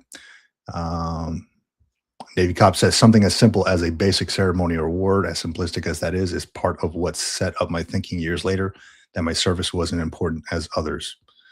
As important as others, leads to second guessing. Yeah. It's it really makes you think about that, man. Like when they leave you hanging a little bit, when they don't think ahead. Like sometimes if you don't get the award in early enough, when you put it in for awards, they have to go through different channels, right? Different channels. And then they get awarded at the CO level. If it's more than that, if it's like more than a Navy and a Marine Corps Achievement Medal, if it's anything higher, it needs to go to a higher echelon and all that. Higher command. It takes time, and there's usually time frames published by maybe the S1 or something like that if you want to get your award in and get it awarded by this time, maybe send it in 3-4 months early or something like that. So it really speaks volumes when you leave a PCS location and you get the award at the next one because your current command cannot get everything together to do it right the first time, so you get awarded on your way out. So it really does speak volumes as far as how much they think about you. The 0331, I always said I don't miss it because I have no regrets.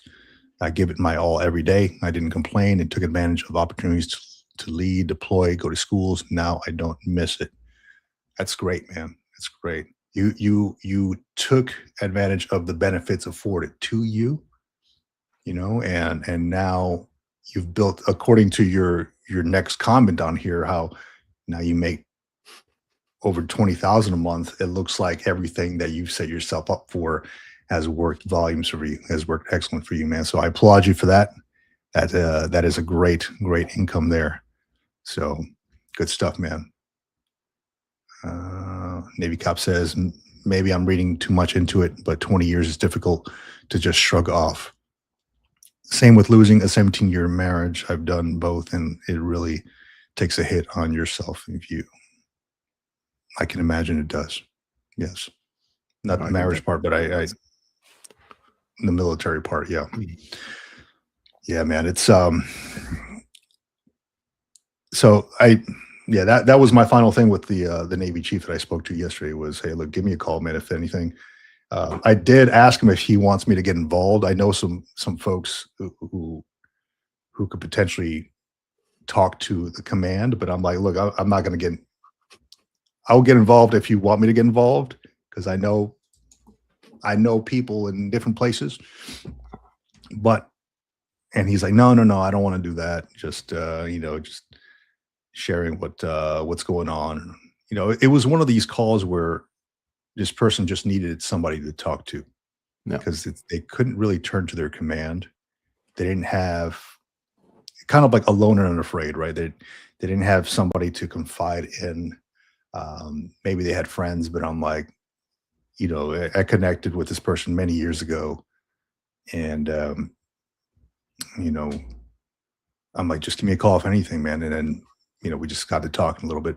It's good to have those connections too. Like, give me a ring anytime, dude. If you're struggling with something, especially now as he's going to retire, Yep. Yeah. Right now, it's going to feel a lot different. And I told this person, like, he's going through his VA disability stuff right now. And I'm like, dude, have you gotten life insurance, man? And like that, like really, that's the thing. Cause I'm like, I always kick myself in the ass with it. Like, have you gotten life insurance, dude? Because it's going to spike up after you do your VA disability. Yep. So definitely look into that. Tony Slaughter, thanks for your help, guys. I went this week to the VA and I'm sending my paperwork. The guys at the office were helpful. Awesome, man.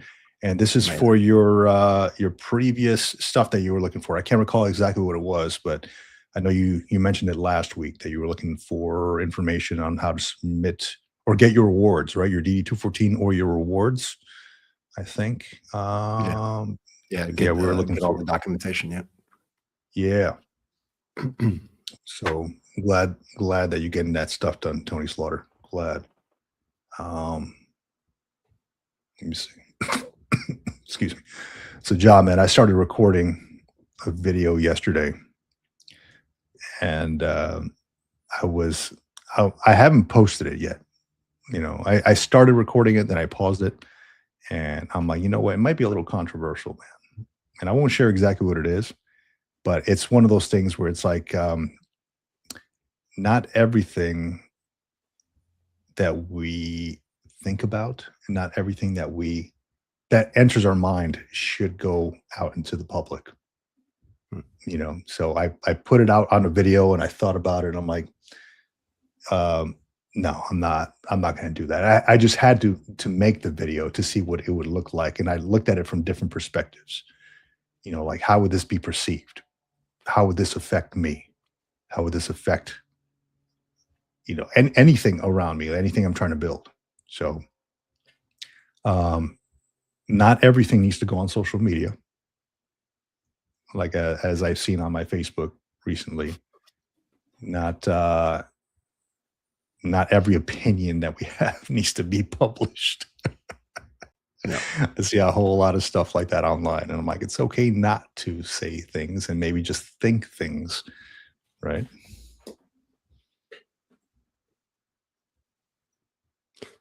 I got a question here. Yeah, so it was medical records. That's what we were talking about last week, trying to figure out where to get. Yeah, there you go. There you go. Possible to get a summary of everyone on deck while I was there in sick call and match it to their personnel file. That's an interesting question. I don't think it's possible to get a summary of everybody who was there because that kind of falls into the PII category, depending on who's PII scrutinizing, right? You mean like who was like stationed there and working at that office? Is that what I'm? I think the only way you could really just thinking about this initially, right? Just my initial thoughts on this. If it's something like, say, a deployment or in the Navy, I guess it would be on deck on a ship potentially. If there is a deployment order or a roster or a muster that you have with everybody's name on it, that would be a document that would let you know who was actually there with you on the deployment or on the ship. And then you could potentially reach out to those people if you know them personally, or otherwise you could potentially reach out to those people and have the conversation to be able to match up stuff on the personnel file, if I'm reading that right and if I'm understanding that correctly. That would be that's my initial thoughts on it. What about you, Vic? So I'm bringing the question again. Question: is it possible to get a summary of everyone on deck while I was there in sick call? Well, I was there in sick call to match it to their personal file. Yeah. So from what I gather, it looks like like you mentioned, a roster of who was there. We'd have to go back, and I mean, I assume this was years ago, so you'd have to look at like accountability rosters and morning reports and all that stuff. So I don't know that there's a way to do that. He says, I was told I was malingering yet to see who was working that day. Yes, to see who was working that day. There was a PO who was demoted, who was that petty officer who was demoted. I'm trying to see who was there. Yeah, the only way I would think of doing that is I mean, I don't even know that they hold records. How long ago was this? Because I don't know that they hold morning report records or accountability records that long. Right. If it's like several years long. So the only way that I would think of doing this is getting a hold of somebody who you recall who was there, and that's it. I mean, I assume that if this was more than 10 years ago, people are probably out of the military if they decide not to retire. So it's going to be a bit of an uphill battle, but you'd have to do ones and twos short of getting accountability rosters and morning reports. Yeah. Navy Cop says, not everything goes on social media. Tell that to Gen Alpha. Dude, it's insane what I see on here, man. Just, gosh, we talked about this in the past, you know, especially like on TikTok stuff. Like I try to be off TikTok. It's incredible what goes on there, what people put on there. I mean, even I've come across another couple of videos of people in uniform. You know, these are Marines, right? These are specifically the ones I saw were Marine folks saying, hey, look, their caption is me trying to get 100% before I get out. And they're like blasting music in their ears, or, you know, they're like pretending to fall down. And I'm like, it's not a game, man. It's not like why is 100% VA disability something that people are striving for? Yes, it gets you money, but then what do you do? Like, why is that a goal? Why is that the goal? You know, to be so broken. Why is that the goal? Like the trash I saw was, you know, blasting music in your ears to up the tinnitus, I assume, or tripping and purposely falling to hurt yourself. Like, why is that the goal? And why is it online? Like, why for likes, for clicks? You know, why is it online? Yeah. I don't think it's outside of normal human behavior. It's looking for a shortcut, right? And that's what a lot of humans are looking for, is a shortcut. And now you can take that searching for a shortcut and publicize it online to potentially get, I mean, it falls right in line, right? If you're actively doing stupid shit, let's just call it stupid shit, but I mean, whatever, to each his own. Well, that's what If it you're is. actively doing things to try to get to 100% VA rating, the same exact behavior as you posting that stupid nonsense on a TikTok video or on a Facebook reel, trying to get people to view it and like it and look at it, right? To get eyeballs on it. It's the same exact behavior for two completely different things, but the behavior and the outcomes are the same. Like, I'm trying to do this to get the quick win with the money. I'm trying to do this to get the quick win with views and likes and popularity. And it's all shortcut, right? It's all shortcut. Yeah. And then the shortcuts and the hacks don't work in the long run, man. Nope. They don't work in the long run. Nope. I did see something on, is either news or YouTube, maybe. I'm not sure, that they were cracking down on service members. They were identifying some folks who were scamming the system. Let me see if I can find it on here. VA scam. I've seen a lot of those things. I've also recently just seen some things about people getting separated and getting separation pay. And I don't know where that falls into it. If that's maybe like medically separated, or if there's some kind of special compensation for getting out before getting to a retirement age. And I think it was like 2010, 2013. I have to get the article. It's on my phone and I have to look it up. But I think what they were doing was paying people that compensation, that separation pay, which, let's just call it $30,000. And then they were also people who would also get VA ratings of whatever percentage, and they were getting paid that as well. And so now they're going back through those records, and maybe as part of what we were talking about with the AI stuff last week and the week before. Yeah. And they're going back to find out who was getting separation pay and VA pay at the same time, and they're recouping that pay. But they've been doing that for at least a decade now already. It just starting to get more relevant again today, of finding those people. And that's kind of why they were trying to put in some of those legislations. I had it written on my phone. Let me see if I can pull it up real quick. But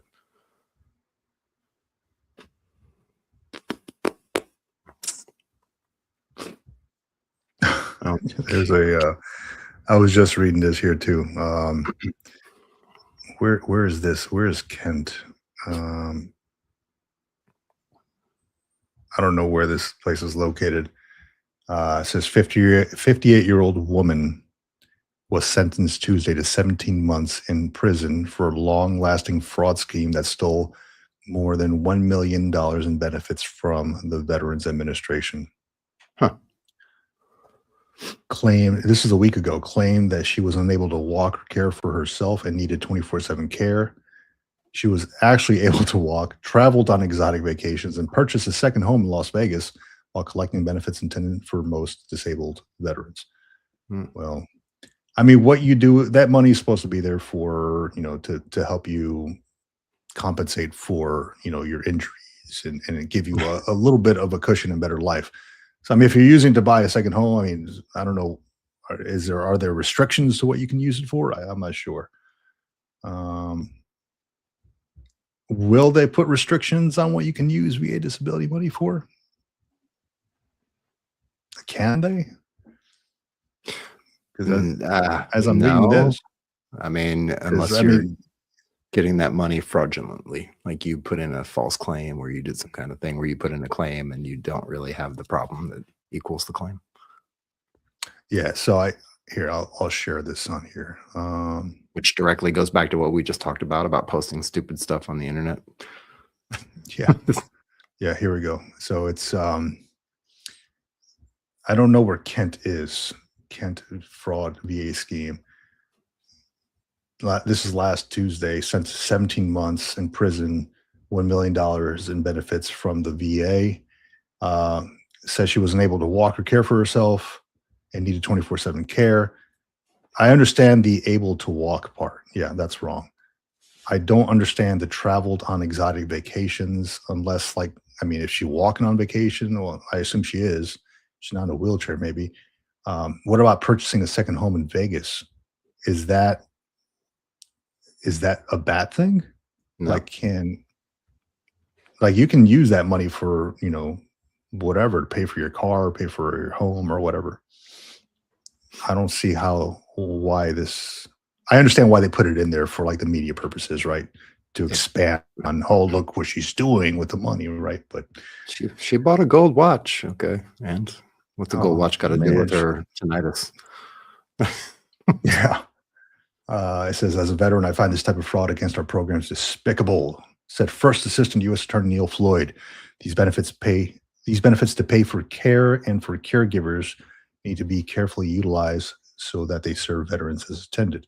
They should not go to second home. They should not go for second homes, cars, exotic trips, or casino gambling as they did in this case. Why? Doesn't matter. Why does this person care what that money goes towards? Exactly. Perception. I don't get it. Exactly like you mentioned, if I wanted to buy a gold watch and it makes me feel good, it improves my mental health to buy a gold watch. Right. Why can't I buy a gold watch? If it means that, hey, look, I don't want to live in my neighborhood anymore because it is too noisy or whatever. So I'm going to buy another place that is maybe, I don't know, 55 and up, no kids around, and it makes me feel better. Why does it matter what you do with that money?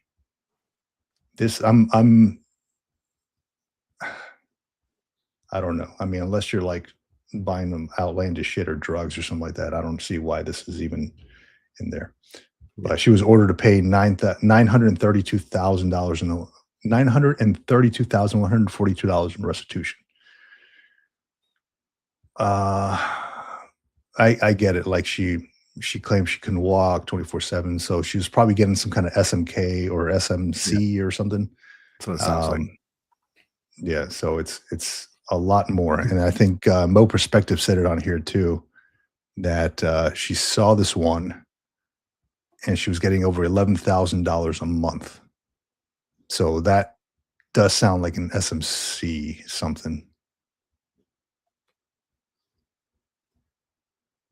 Yeah, that's what it sounds like to me.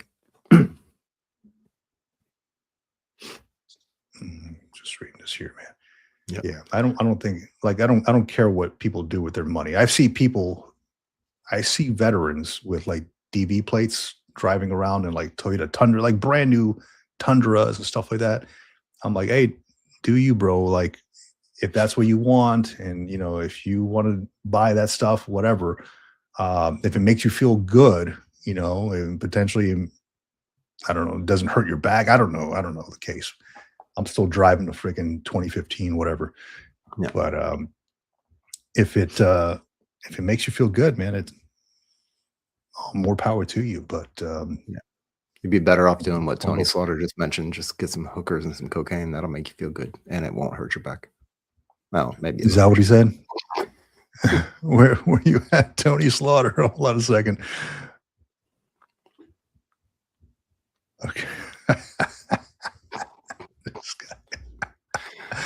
Oh man. So how recruitment works. Okay. Yeah. Do tell. We were talking about the separation pay and the VA getting it back, and this is the federal law, the 10 U.S. Code. 1174, 38 U.S. Code 5304. Veteran cannot receive both separation pay and VA disability compensation for the same period of service. Separation pay, not to be confused with retirement pay, because retirement pay is a completely different thing. The legal theory, well, and in that same case, you can't get both at the same time if you're rated under 50%, right? So the theory is both payment compensate for the same thing. Somebody mentioned it in the comments. Receiving the amounts to double dip, receiving both amounts to double dipping. When a veteran previously received separation pay is later awarded disability compensation, the VA is required to withhold the full monthly disability payment until after tax amount of the separation pay has been recovered. So again, they've been doing this for probably about a decade, maybe a little bit longer, and now they're getting back to it because, again, the government right now is in a state of trying to recoup money, trying to cut spending, trying to save some money to spend on other things, whatever they're spending it on, whether it's war or whatever else they're spending it on. And this is one of those things that hits people unexpectedly, from what this article is saying, and what a couple of the articles that I've read is they get hit with this from the VA. The VA says, hey, you took a $30,000 whatever severance pay from the military when you separated, and then shortly after that you started getting VA compensation at 60% or 70%, and that's been going on for 10 years now. So now we need you to pay back that $30,000. It's after tax. So let's say it was $40,000 and they have to pay back like $32,000 or something like that after taxes. So the after-tax amount is what they'd have to pay back. But this is coming unexpectedly for people, like many of the things that we've talked about today, unexpected occurrences that happen that put you in a position where you have to really fix things, figure out what's going on. This is one of those things that I don't think you could probably forecast it coming down the pipe, but something to be aware of if you've received compensation getting out of the military, whether it's medical separation or anything like that, and then got VA disability on top of that. You might want to check with the VA and make sure that you're not double dipping, as they say it in their words.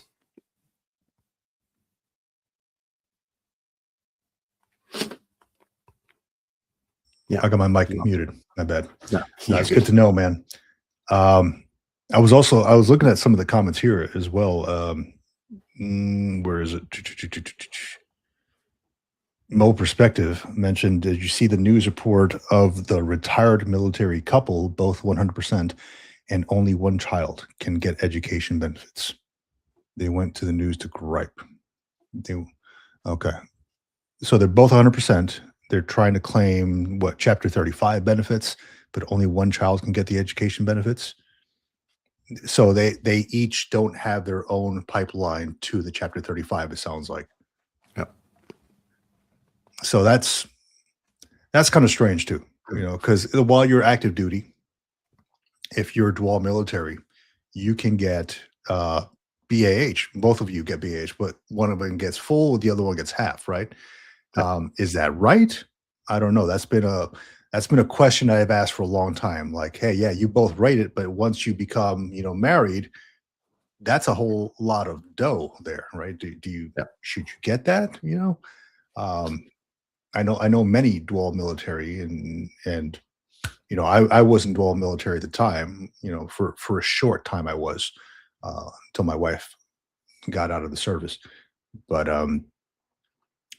that's a whole lot of dough.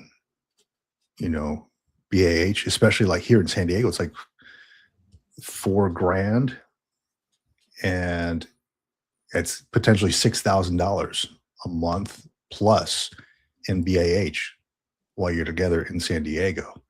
So compared to like somebody else who's maybe trying to make ends meet, single military and lower rank, and they're like at $3,000, $4,000, whatever. Yeah. So yeah, I'm curious to know. Mo perspective, I have not seen that news report. I'm looking for it right now.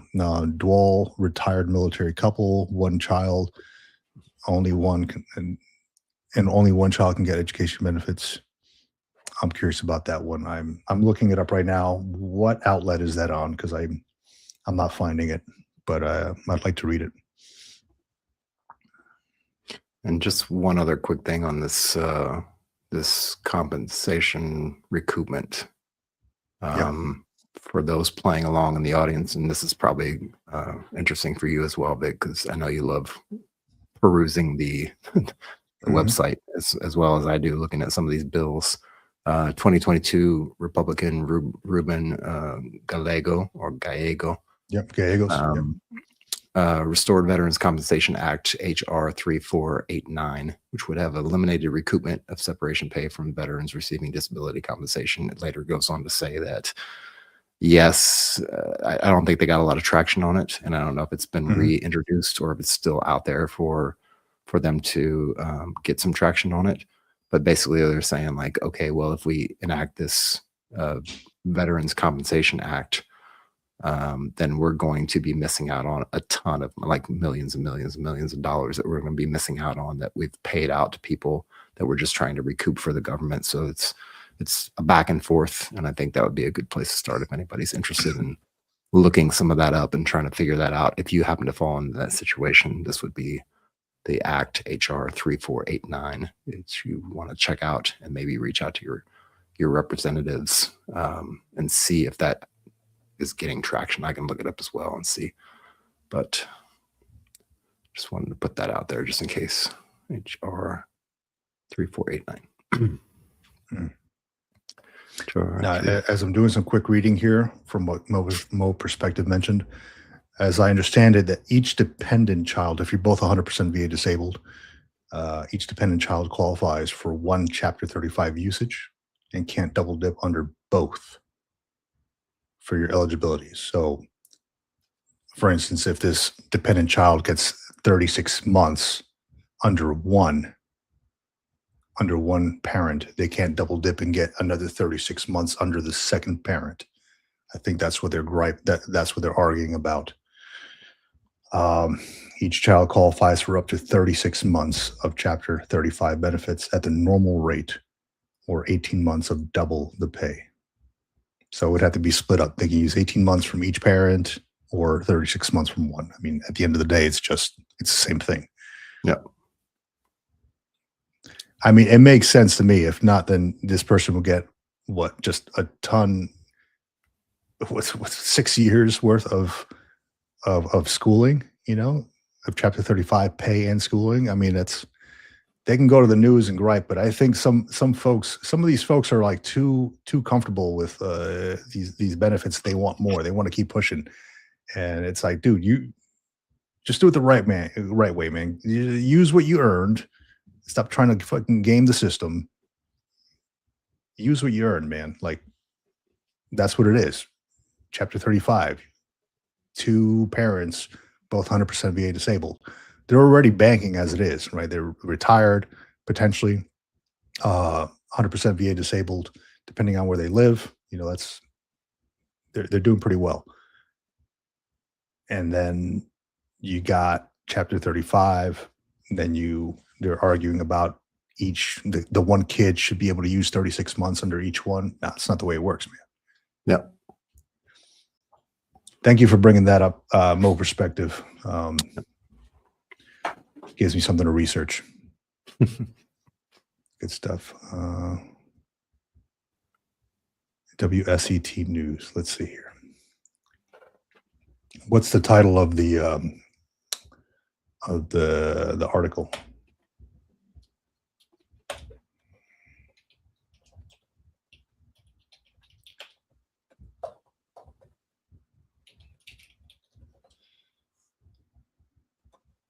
Oh, okay. Hold on a second. Posted on March 19th.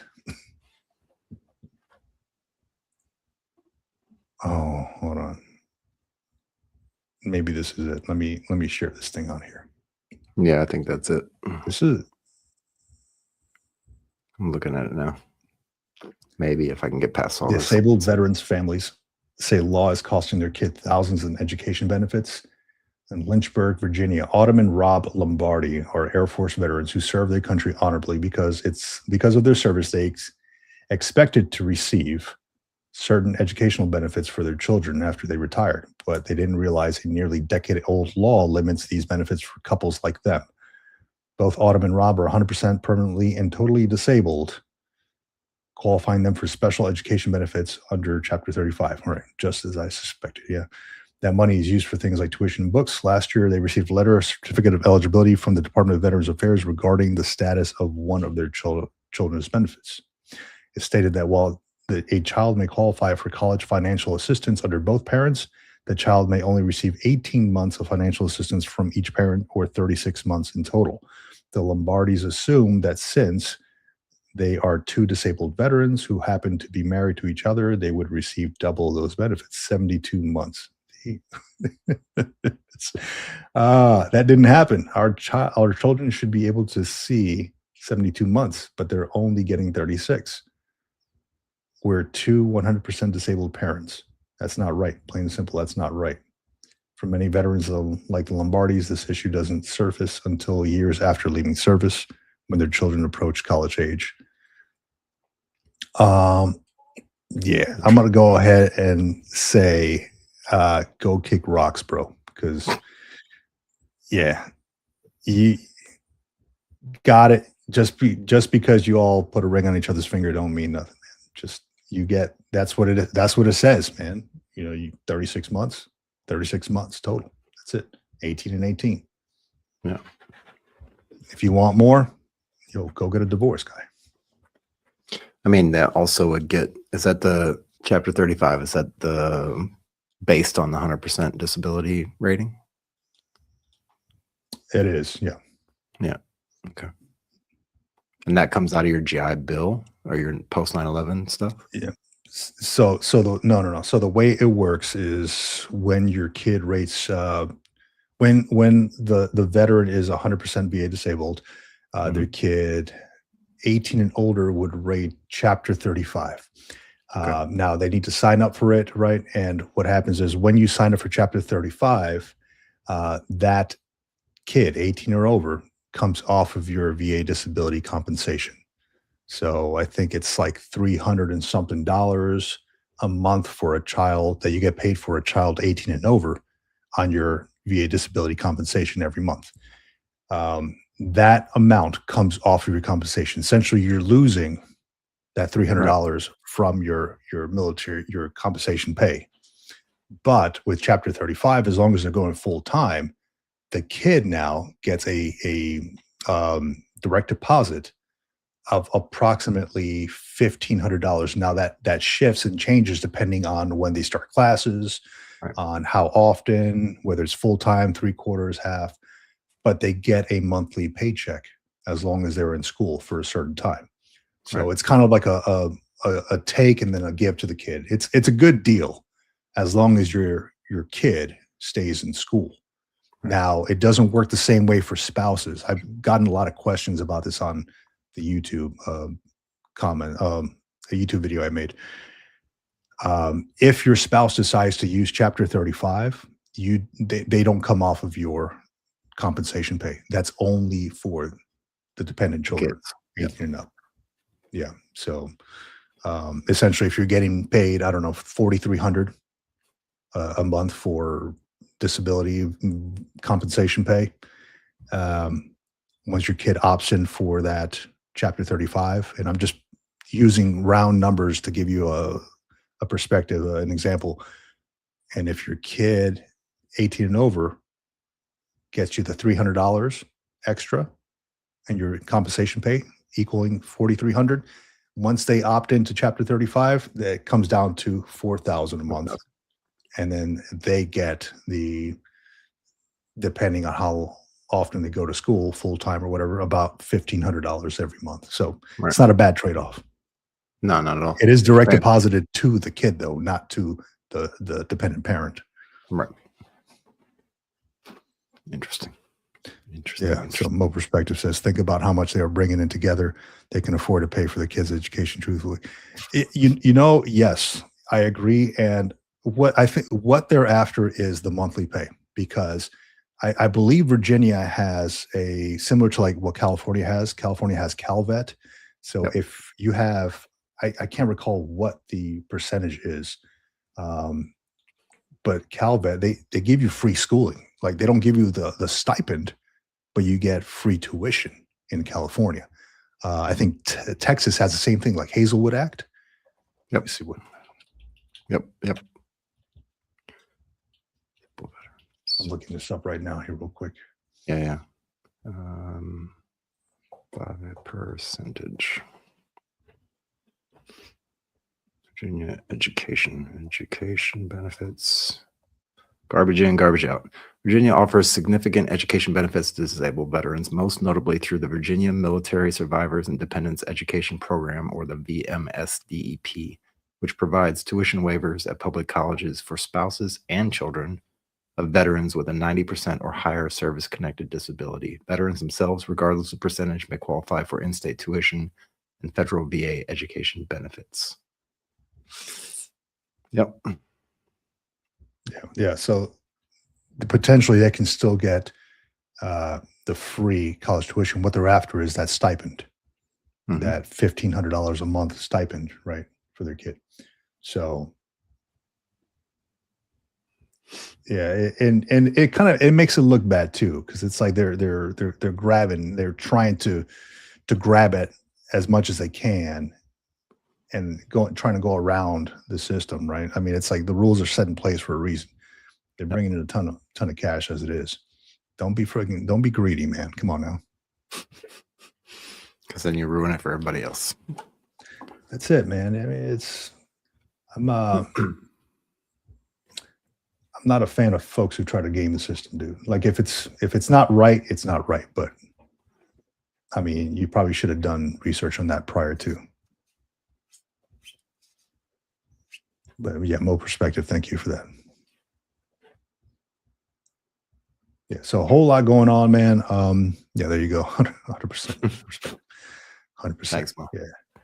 Yeah, you start ruining it for everybody. If not you, Mo, but people who are scamming the system. Not you, Mo. Mo, you're ruining it for everybody. No, not you. Ruined it for everybody. Yeah. No, it's folks who are trying to game the system, man. I freaking hate that trash, dude. Yeah. Why can't we just be content with what we have? Be content. Gosh, where's that? Let me share this little book I picked up, man.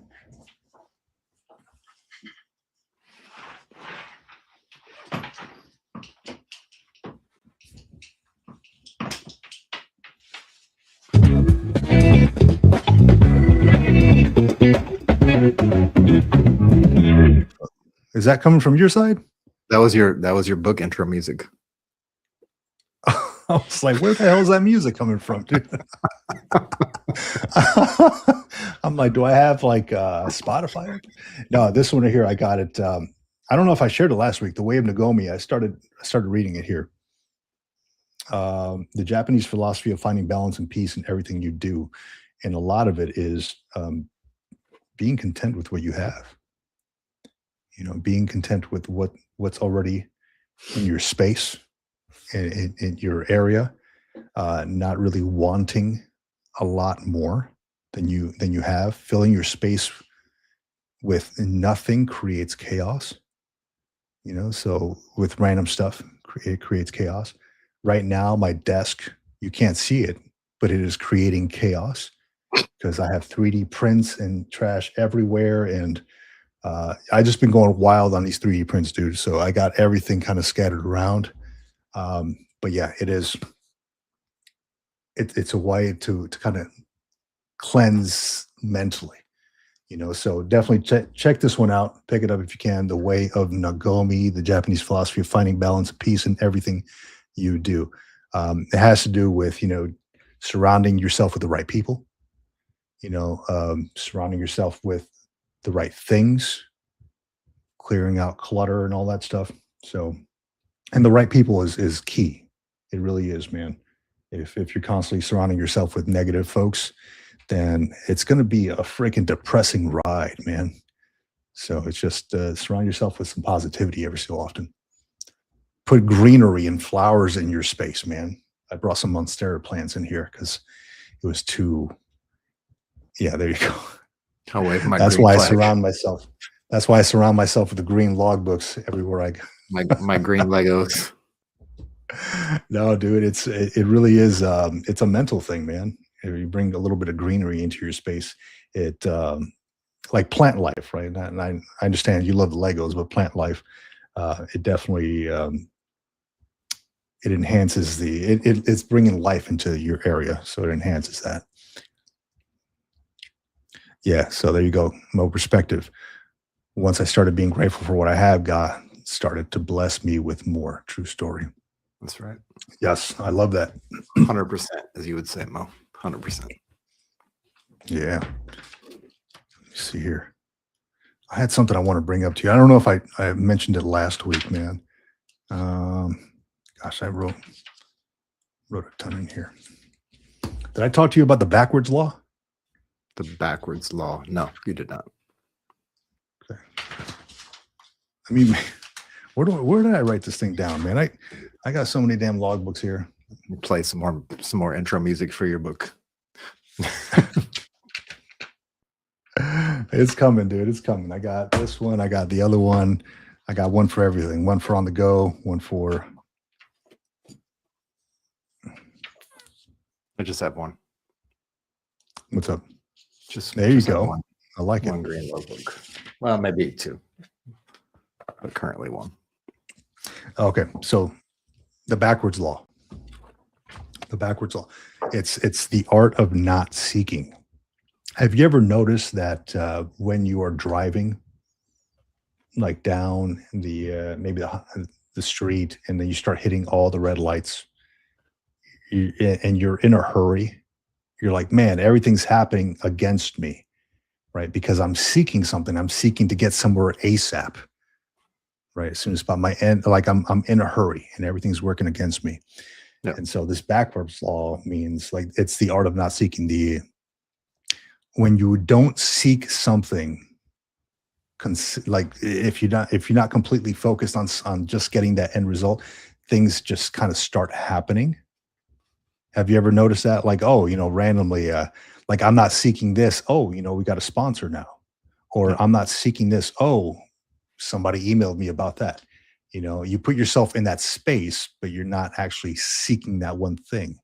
And it's kind of strange. I'm doing some more reading on that. The art of not seeking, and trying too hard sometimes poses the opposite effect. Yeah. Yeah. I mean, put your intentions out in the world, put your intentions down on paper, put yourself in situations and circles where you can potentially do what you need to do, but don't force the issue, right? That's kind of what it says. I find that out a lot in traffic, especially when I'm driving back and forth or driving anywhere. It's hilarious. And if I was 10 years younger, if I was still living in the States, I'd probably look at it from a different lens, because it's all about perspective. It's how you experience what's happening versus what actually is happening. What actually is happening is just happening. How you experience it, how you define it, and how you tell yourself what it is what actually creates the truth for you about that situation. So a lot of times whenever I find myself driving somewhere, whether it's to work or somewhere else, and I find myself getting stuck behind a lot of people driving slower, the natural instinct is like, okay, as soon as I get the opportunity to pass, I'm going to pass, and then I can get beyond this person and get down the road. Most of the time, almost all the time, not all the time, but most of the time, when I just say, you know what, there's some reason why this car in front of me is going slower. There's some reason why I'm stuck behind this tractor on this big road. There's some reason for it. And most of the time, what I find is, a mile or two down the road, or a little ways down the road beyond where I'm at, when we finally get there behind the slow traffic, there's something crazy happened. Somebody wrecked into a guardrail, something weird happened with the stoplight. There's a truck blocking the road that I would have otherwise hit if I was speeding, trying to get to where I need to go. So I take it as a sign from God. Like, really, I do. When I get stuck behind traffic, stuck behind people, stuck in traffic, when life forces me to slow down, I really take a lot of attention to it, and I pay good attention to it, and I take the cue, and it usually I'll see the result of it like shortly after that, of what would have happened if I would have sped around or tried to push my way through. Yeah. I take it to heart completely. That is the burnt toast theory. Have you heard of that one? I have not. The burnt toast theory. It's a mindset that your minor daily inconveniences, like burning toast or like you miss a train or something like that, spill a coffee on yourself. It's protective and redirects you rather than just bad luck. So it's the same thing that as you mentioned, like, because you burned the toast and now you have to focus on that, you leave the house maybe like a minute earlier, which means that you miss that accident in the intersection that would have happened if you didn't spill the coffee on yourself and had to clean up real quick. Right. So it's kind of like backwards thing. Small delays prevent significant unseen. I got it open here. Prevent significant unseen harm or align you with a better path, fostering resilience and reducing stress. The burnt toast theory. So, which also is, potentially a sign from God. So depending on how you see things. Burnt toast also means you might have had a stroke. Smelling burnt toast. Okay. Fuck, dude. Like, I burn my toast all the time. What the hell's happening, man? No, that's good to know. That's good to know. Smelling burnt toast. Some people even call it, oh, hold on a second. That's not cool. Temp. That is definitely literally not cool. It's literally. No, it is. Let me try this out here real quick, man. Are you smelling burnt toast right now? No, my camera might be. Yeah, I love this comment. The one, some people may even call it luck, but luck happens when preparation meets the opportunity. That's exactly right. I believe in that wholeheartedly. Well, who else said something like that is Arnold Schwarzenegger. Luck is for the ill prepared.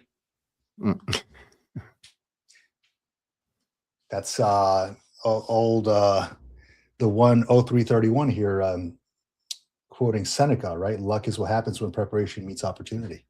Yep. Let's see if I can get this thing going here really quick. Mixed camera smelling burnt toast. It is indeed. It is. Yeah, a lot of little cues from the universe, especially when things happen, such as this. Is perfect example. It's actually perfect timing, right? Perfect timing. Yeah, it's telling me to hurry it up, to wrap it up. Wrap it up. Get the F out of here. No, well, good, man. This was a good show, and a lot of great comments, and great mix of folks that came on the live stream. So I really do appreciate it. With that, just quick shout out to our sponsors, Movement Financial, Josh Cantrell. He is a financial strategist, Army retired. If you have any questions about that, about finances after you leave the service or in the veteran sphere, Movement Financial is the person you want to talk to.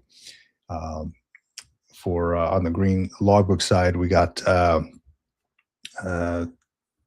gosh, why is it drinkwildbills.com? Drink Wild Bills. So they are looking to bring veterans on and be franchisees.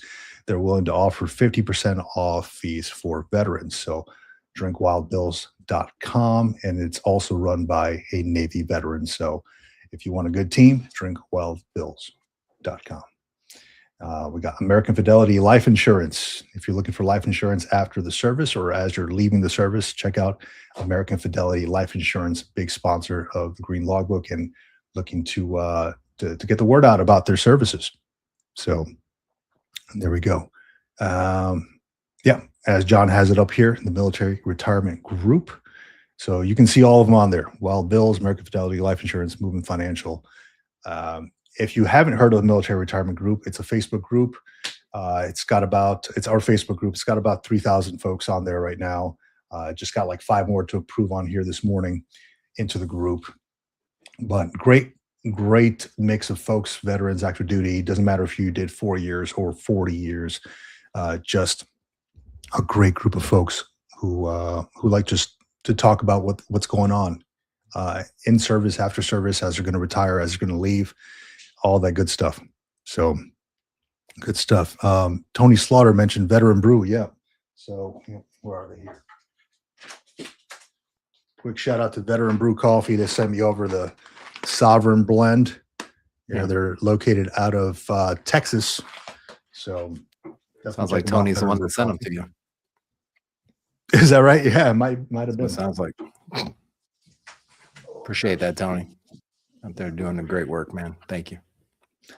And I want to give a shout out real quick to VRD, just Veterans Readiness and Employment. What a program. If you haven't jumped on VRD, you need to definitely do so. If you got denied for VRD, please reapply. What an exceptional program for veterans. I think you have to have 20% disability in order to rate VRD. Should be 10.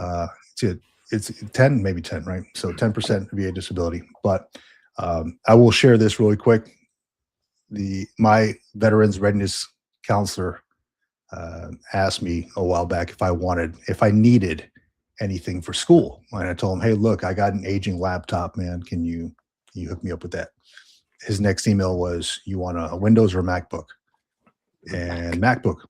So he just sent me this, a MacBook Air, 1 terabyte M5 chip, 16 gigabyte memory, MacBook Air. He sent me I made a whole video on it, a printer, this laptop bag, storage and all that stuff. It's right here. So pretty good piece of gear, and it came preloaded with everything I needed on there, all the Microsoft stuff that I needed. So big shout out to them for that. Shout out to my counselor for that. It is such a good program. I say it all the time. It's such a good program that it's not going to be around forever. Get your foot in the door when you can. Yeah. And 0331 says they are hiring too. I think if you want to work with VRD, I think you have to have a master's degree if you want to be the VRC, like the Veterans Readiness Counselor. However, if they're hiring, that'd be cool too. I mean, you can have a huge impact on veterans if you work with VRD. So yeah, tons. Great piece of gear, man. I can't speak more highly on this program. Not only do they give you, if you request it, the tech package like I got, they pay for all your tuition. And then at the same time, they give you a monthly housing allowance equal to E5 VAH with dependents at the location of where your school is, not where you live, but where your school is. So good piece of gear, man. Good piece of gear. Have you requested? You're going through it right now. Have you requested your tech package? I'm literally typing up the email right now to my rep because of the fact I didn't request it initially because I was okay and everything was good, but I'm getting my laptop is getting up there in age as well. It has been working out its whole entire life, so it doesn't look its age, but Yeah. it's definitely getting a little bit old, and I can tell whenever we're on the live streams, the laptop is slowly dying, as many older MacBooks do. So This is what they send you, bro. yeah, it might This be is what they time send to you. get a tech pack. Please. Do it, bro. Do it. I'm telling you, they send you all that good stuff. They even sent me a ream of paper for the printer. Man. Oh yeah, wow. I mean, the paper was all the packaging was all trashed, but you know, it's all good. It's paper nonetheless. Something I didn't have. So definitely get a hold of them, request that tech package or the laptop package or whatever, and they'll hook you up. Hopefully it'll make you jump through all these different hoops. And yes, Tony Slaughter, I saw the Apple Neo is $599. However, they sent me. I didn't know what they were going to send me. When I saw the Apple Neo come out for $599, I thought that they were going to send me a Neo, and then they sent me this Air with not usually it comes with like 512 gigabytes of memory. They sent me the one with 1 terabyte and the M5 chip, which is like the newest one that just came out. So I'm thankful for that. Yeah, I mean, we are still dealing with government contracting, right? Yeah, right. They said a MacBook. MacBook. There's the Chinese. There's no K in there. Yeah. Yeah. I don't know if the VA would work with the Chinese knockoffs from like Temu or something. No, but yeah, definitely get your foot in the door with that stuff. It is good to go. VR and E, can't speak highly enough about them or my counselor, which has been just awesome. So, John, with that, man, you know, thank you all to our sponsors that we've had for the show. Thank you everybody for hanging out with us and listening to my gums flap and all the stuff that I got to put out there. John, thanks to you for hanging out with me again on Sunday, as we've been doing for almost 2 years now. Every time.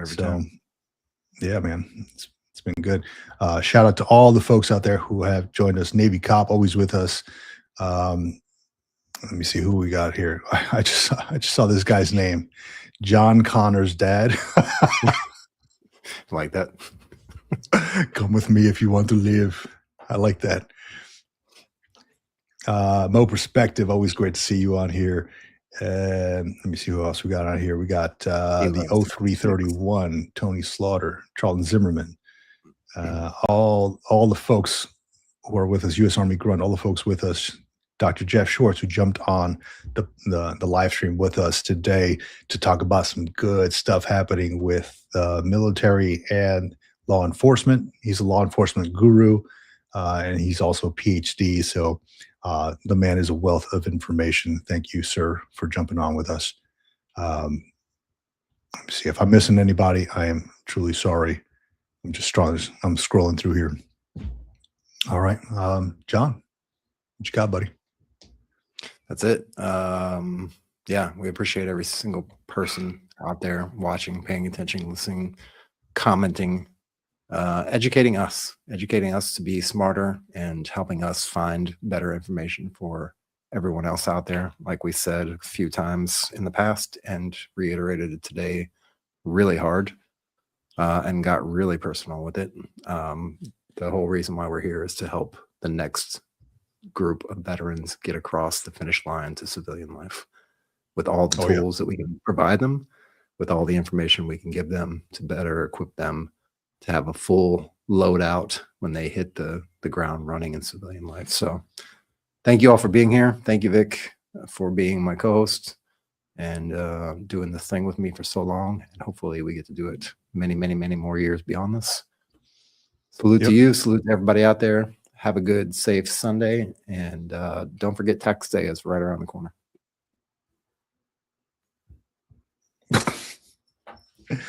And with that, I got to go and write this 5-page paper because the reality of it is, if you're going to do VR&E, it's all fun and games until you realize that you got to go back to school. So I got to do this stuff now. With that, out here. Out here, everybody.